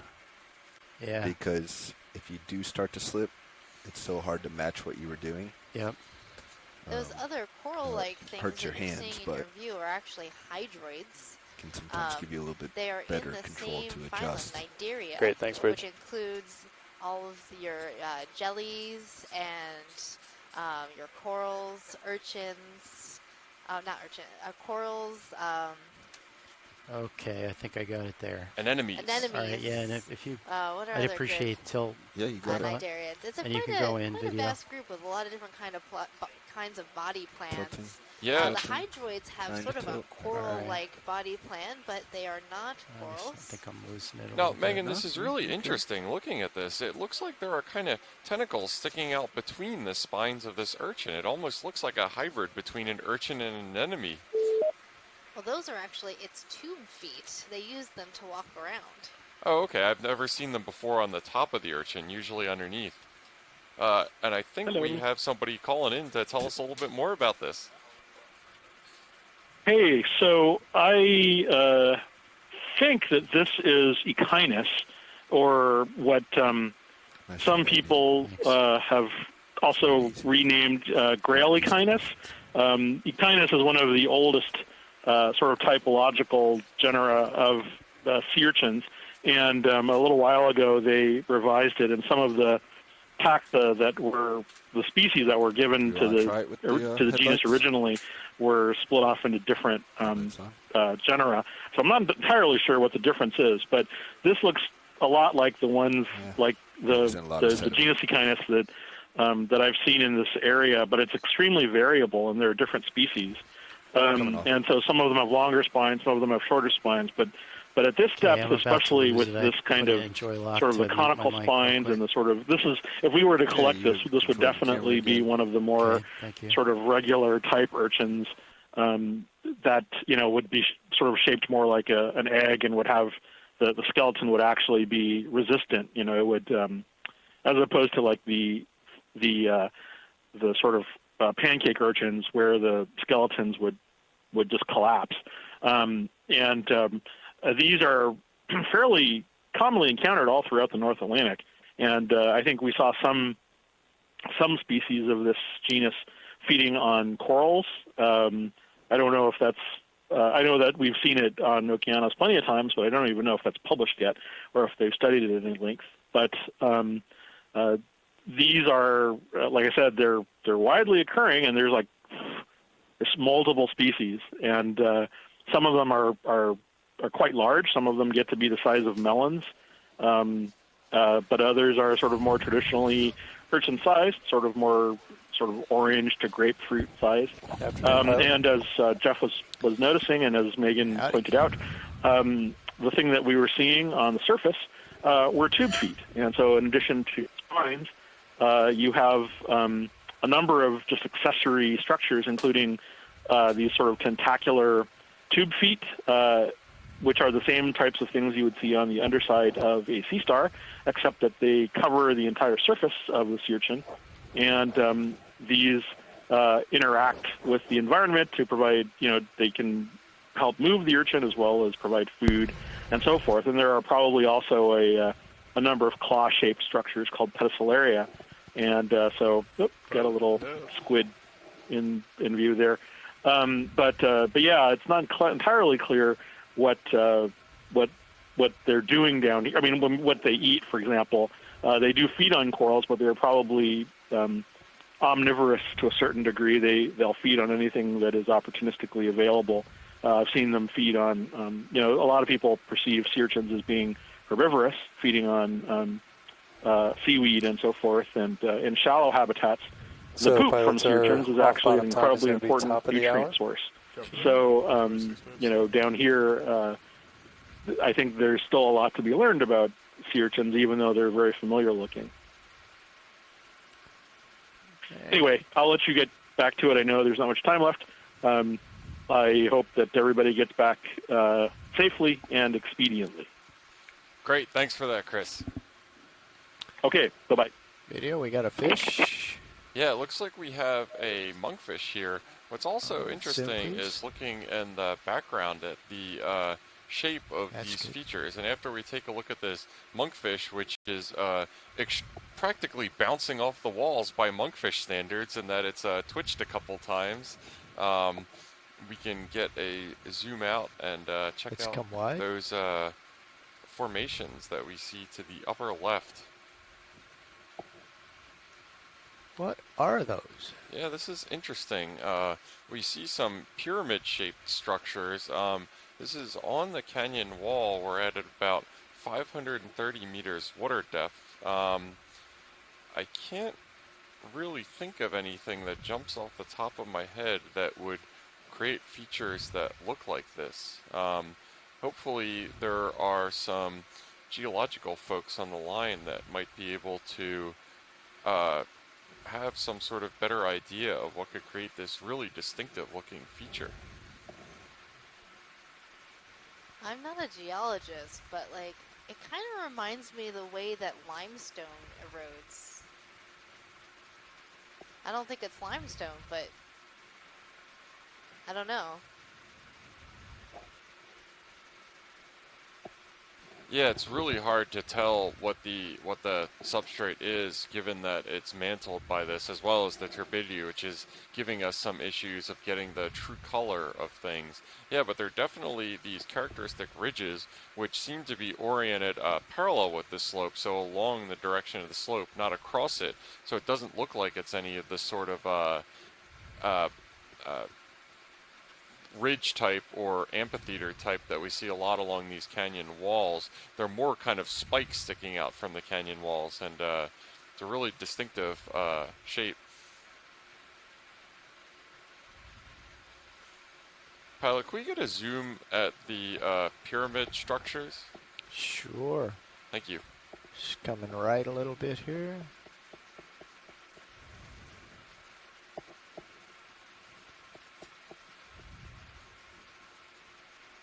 Yeah, and we have a skate or array that we're seeing in the lower right corner. Maybe tussling with a squid, it appears. Something was going on there. And, oh, it looks like another really cool... is that a skate or array, Megan? We just learned. So that would be a skate. You can see that the tail is thicker and fleshy. And it has a beautiful spotted pattern on its wings and back.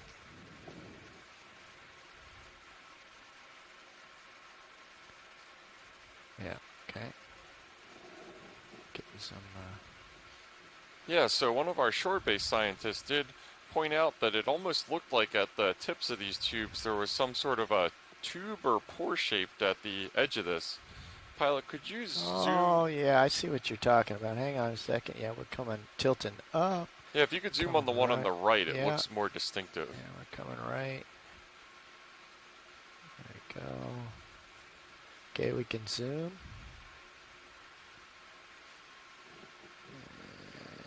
Yeah, so it's a little hard to see kind of through the fluff that we're looking at here. It could be coincidental that that is formed that way, but it kind of does look like it's a little bit pitted out. Come wide again. Let me drive over there, because I'm kicking it up here. And we're really fighting against the current here as well as the turbidity. It's making it hard for Deep Discoverer to get a firm foothold so we can get a nice centered in zoom. And that looks like some squid debris that we just saw floating by, a piece of the mantle. Yesterday we saw a highly entertaining fight between a red crab and 2 cutthroat eels over a squid mantle in all its deliciousness.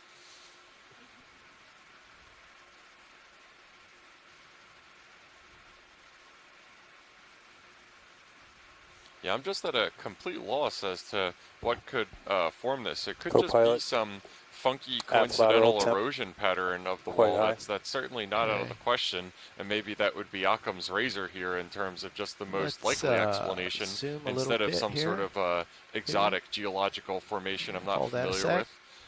But I kind of want it to be something exotic. I think that's an invert.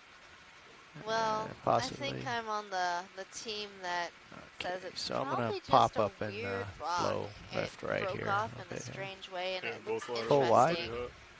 And the way it's poking up off the seafloor, I would expect to see corals growing on it, but and the boulder behind it had a bunch of corals, but there were no corals right on the feature, which is really interesting, given how high up off the seabed. So that's not outside the Yeah, and I'm glad that's the good opportunity to kind of talk about how rocks tend to break, because it's actually only in very certain rock formations that they do end up breaking randomly in just random shapes that aren't oriented in any sort of preferential way. The only formations in rocks that you generally see that don't have any sort of preference for how they break are called massive rocks, and in that case that means that their lithology, or the type of sediment that they're composed of, is more or less uniform, so there aren't any sort of planes or orientation to the rock. Usually what you'll see is some sort of stratification in the rock or preferential layering, and that's why a lot of the slabs of sediment that we've seen on the seafloor have been more of kind of sheets or square blocks, more or less, that might have been rounded off or beaten up as they went down the wall, instead of these just odd oblong formations. We're going to be coming off bottom at the top of the hour, so just a little under 20 minutes left.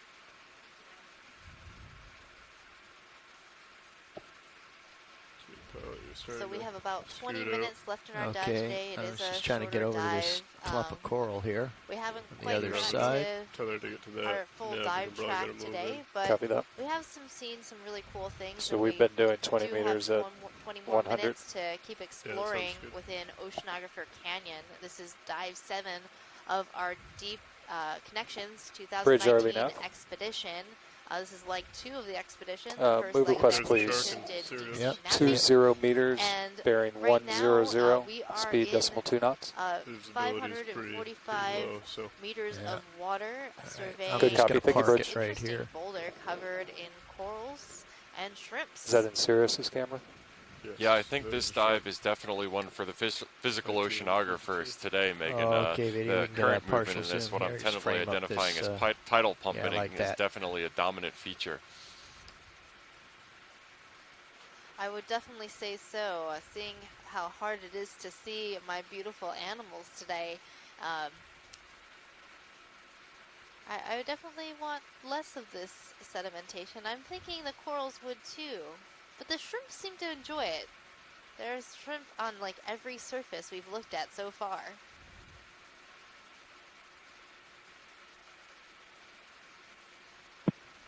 Hi guys, I looked up the records in our collections, and using a trawl away from the rocks, there's anywhere from 20 to 40 shrimp in a single trawl. But if these things prefer rocks or corals or that, there were probably even more, like you're seeing right now. Oh, I can only imagine how many of these a bottom trawl in this area would bring up. You would probably have more shrimp density than human density on this vessel.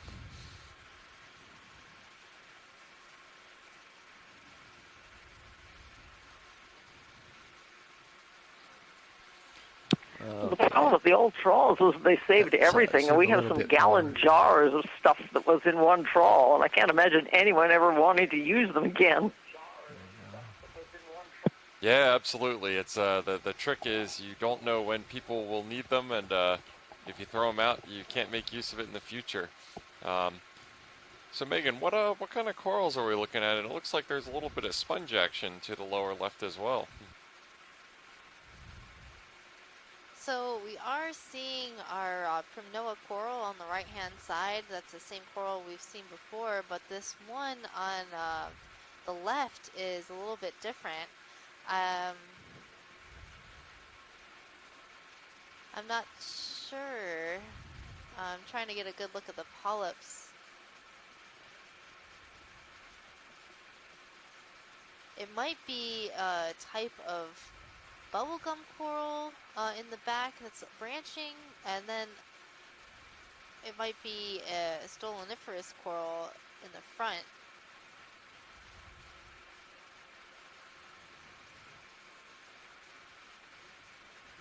I'm thinking we've got a number of different corals here, but I'm thinking more along the lines of the stoloniferous coral, that encrusting coral form, and maybe it's growing over some old skeleton, because it doesn't look quite right for any of the other kinds of coral that I know from this area.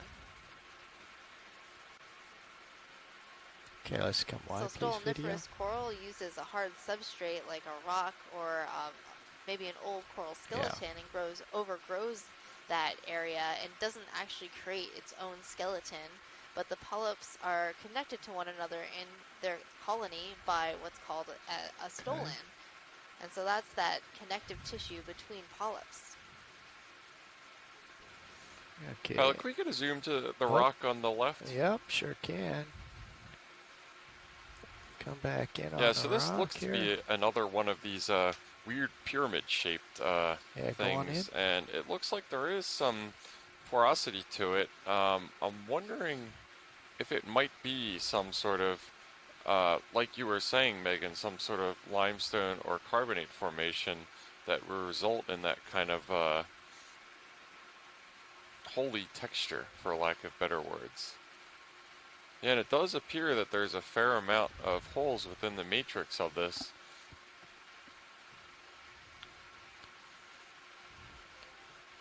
Pilot, could we scrape this? Scrape it? Well, we got, I don't know. We got, what do we got left in the move here? We probably have 2 minutes left in the move. 2 minutes, I mean distance-wise. I'm already looking down 275. Yeah. Or potentially collect a sample of it. Well, I'd say easy stop then on the move there before things get too far gone. Copy that. Bridge RV nav. Maybe a bit of a challenge. Let me see if I can get myself firmly planted. We were just calling to see if you were all stopped. Thank you. We're all stopped, pilots. Okay. Yeah, thank you. So, I know they said this one, but the one to the left, that give you some more relief from the current if you set it behind it where there's two of them. Yeah. I don't know if watch leads would prefer one or the other. So our pilots right now are assessing whether the sea conditions are going to allow us to safely use a manipulator arm to either scrape these formations or possibly take a sample of one of them.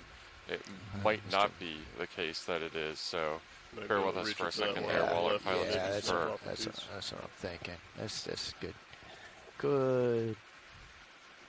Good co-piloting there. Thank you. See if I can. I don't know if I'm going to stay planted, but we'll soon see. Yeah. Okay. We're coming down. We're pushing in. This way you'll also be using your verts more to... Yeah. Your axial, excuse me. Yeah. Good point. Yeah, push.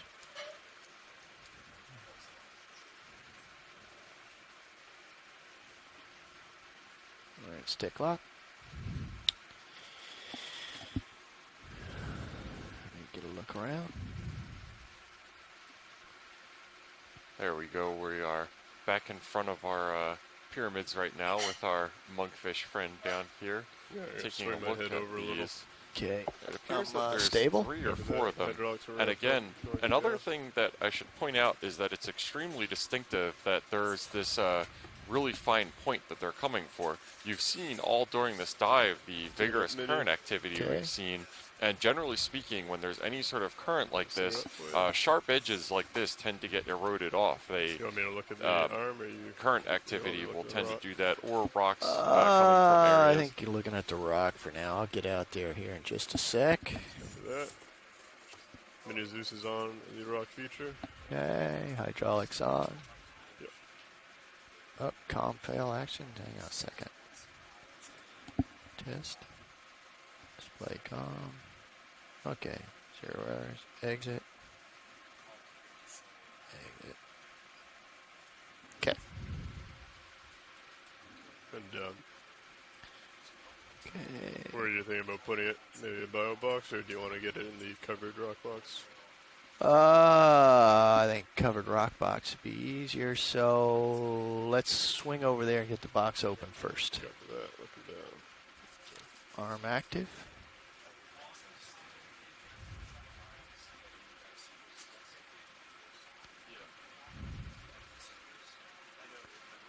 Okay. Mini Zeus is on the arm. I'm going to go ahead and bring the port wing inboard. Thank you. Coming in. A little bit more. Oh, How's that? that's very helpful.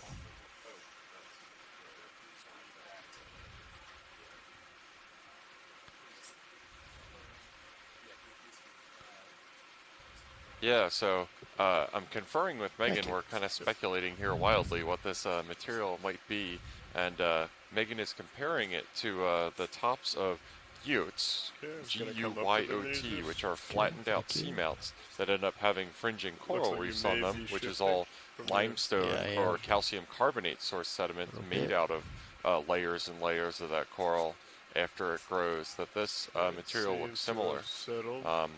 So we're kind of thinking it might be some limestone or chalk or calcium or carboniferous material. Okay, I'm gonna push ahead a little bit. Copy that.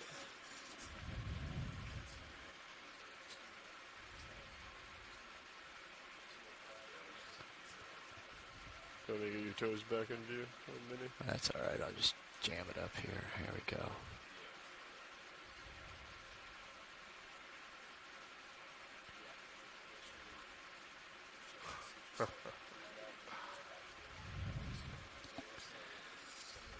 Okay.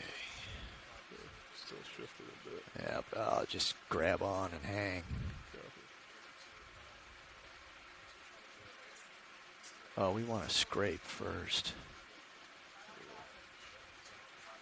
Might be able to scrape like right underneath the chunk that you might want to cut off. Might help breaking it later on.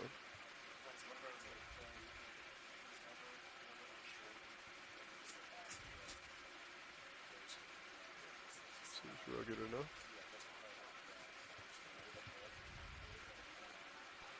Yeah, so we're scraping this away, and we can see that it is extremely friable, which means crumbly. This is a geologic activity that we call the scratch test, which is taking one material and assessing the hardness of another one with it. So in this case, our manipulator, Yep, okay, it's gonna crumble. really, really crumbly. Okay. So you want to try and get that in the bio box then? Drill to wall. Kind of dissolve on the way Jeff, up. do you think it might just be like consolidated sediment, given Yeah. how soft that We won't have anything left when we get back, will we? I'm not sure if it's chalk, which is Can we another do the carbonate bio box material jammed into that the... absolutely can be that I soft. think we'd have to come back. It's just as soft as the stick of chalk that would Question be in is, your can classroom, I so get that's not more outside the gently range get of the piece? carbonate. You might be able to grab the larger piece that fell off. So if it is chalk, can we write with it? I think so. I've never tried to do that with a geologic sample of chalk, but I can't see any reason why not.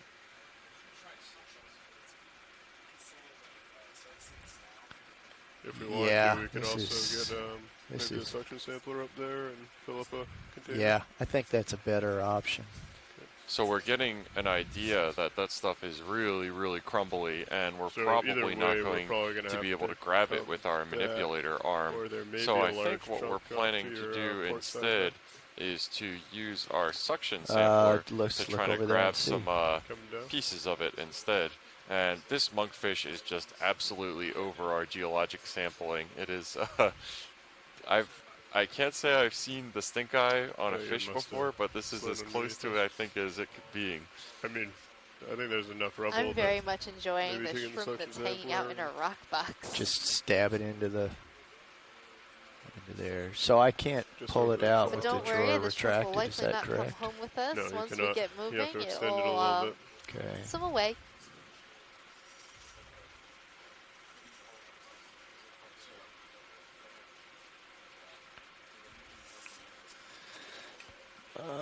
Okay. Well, I tell you what. Let's. Oh, I need to close that rock box up here.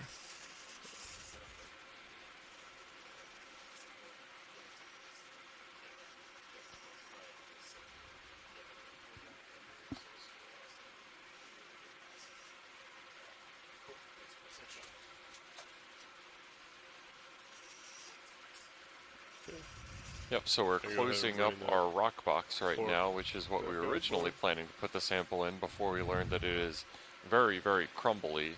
And instead, I believe we're going to I think if you extend, it's just going to push it back a little bit, but let's just see what happens. I'll be ready to react if need be.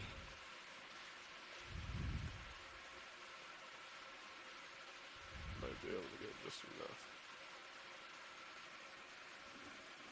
If we get enough to grab the suction sampler, I think we're going to miss the monkfish as well.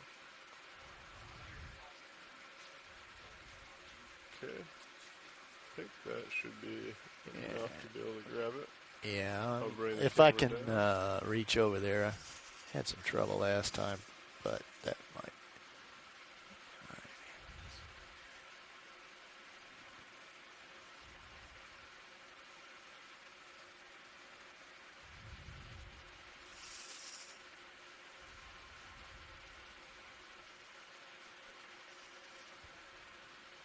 So Jeff and Megan, a related question from social media. Dakota on Instagram asks, is there any way for the average person to know what specimens are collected and how they're ultimately classified?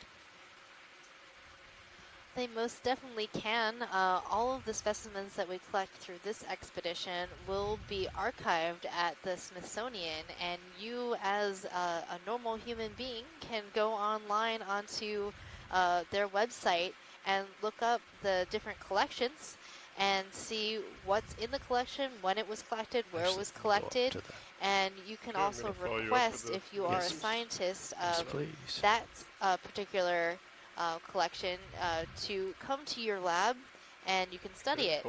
Or you can go to the Smithsonian and actually go and take a look at some of these specimen collections. Now it's being tough.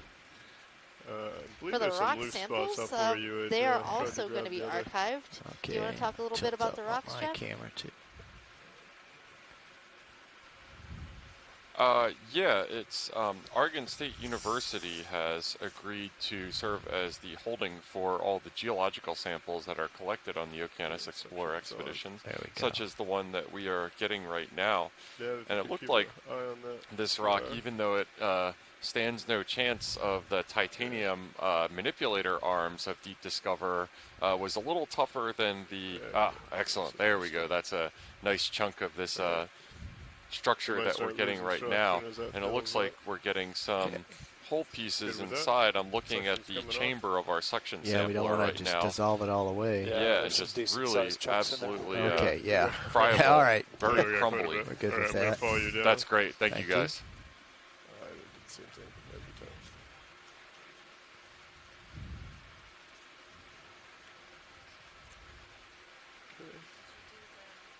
Again, bring it to starboard, and then... no. It works better if you have it down a little bit further. Excellent. And somebody who's been working in these canyons for a lot longer and has a lot more expertise in them. Jason Chater of the USGS has weighed in to tell us a little bit about them, which is awesome. So these are mudstones or clay stones. So it's the product of the hemipelagic sedimentation that you've been seeing here so far. The difference between what you see settling and what we just collected is that these samples have been largely dewatered by compaction. So basically just the weight of the sediments itself has squished the water out between them, resulting in that really densely packed area. But the difference is the reason why it's so crumbly and why it doesn't turn into the kind of siltstone or mudstone that you might see as a dense block is that it lacks the cement that binds the sediment particles together.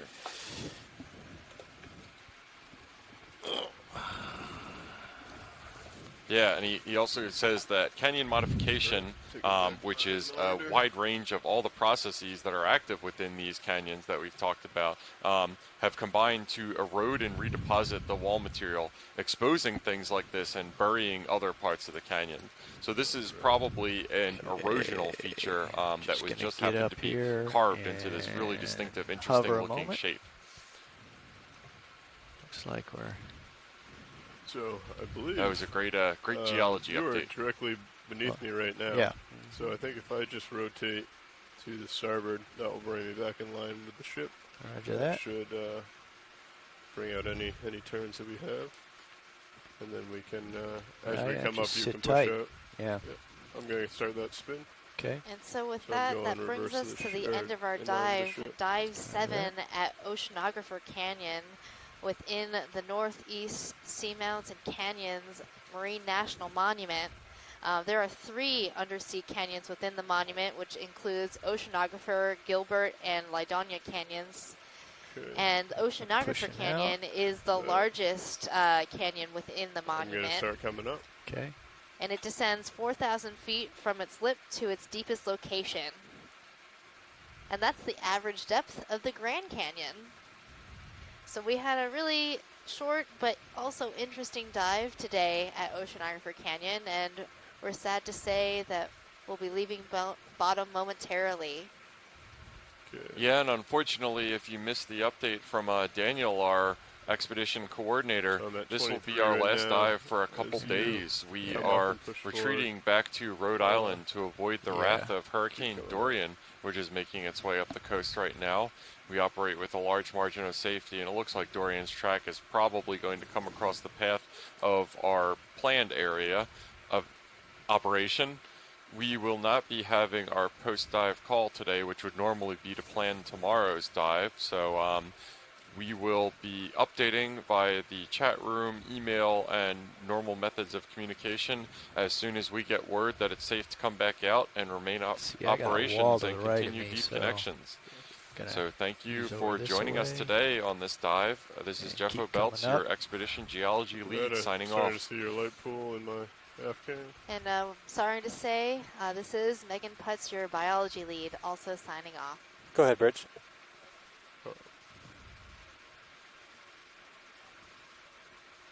It should be fine. We're actually just getting into position to come off bottom, so. Copy that. Thank you, Bridge. Okay, come up a little further. Pilot's new ship heading 210. Yeah, that's fine. Copy that. See, I got keep coming up because I got a wall right to the right of me here. Yeah, I'm continuing on up. Okay, I'm at an altitude of about 30. Yeah, I'm maxed out, trying to get stretched out and up to. Yeah, I'm still 14 below, so. Yeah, I'm holding there, letting you catch up a bit. I just wanted to get away from the bottom. Yeah, right. Me too. I can't see squat. I still see the tether directly below me, though, which means that you're not fully stretched out yet. Yeah.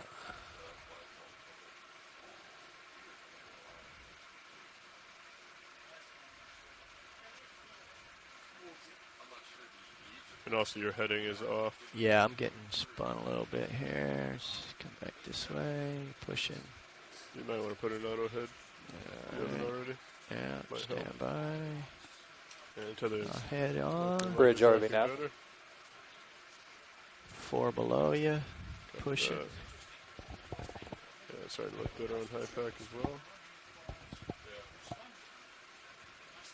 think you're still a little bit off to the starboard side of my aft. Yeah, I'm just trying to get stretched out a little bit here. Actually, you can come out of... Coming out of auto head now? Yeah, just to get us lined up here. Bridge RV nav. Still 6 below. Just confirm we are off bottom. I'm at a depth of 514. Will do, thank you. May not be making much headway here. Yeah, the current, you know what's happening? The current's blowing me back towards you.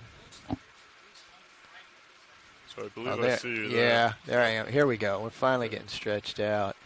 You maybe want to come out auto heading as well. Yeah, the sooner we can get the ship going, the better. Have they finished that ship move? Heading move, I have not got confirmation, but I did tell them we were off bottom. So. All right, we're finally stretched out. They're at 210, so yeah, they're all done with their heading move. Copy that. We can probably get a ship move in, just getting us away from the wall. Copy that. I'll go ahead and tell them to begin recovery process. Bridge RV nav. Yes, we'd like to go ahead and begin the recovery process as discussed with Dive Soup. If you want to start going, I'll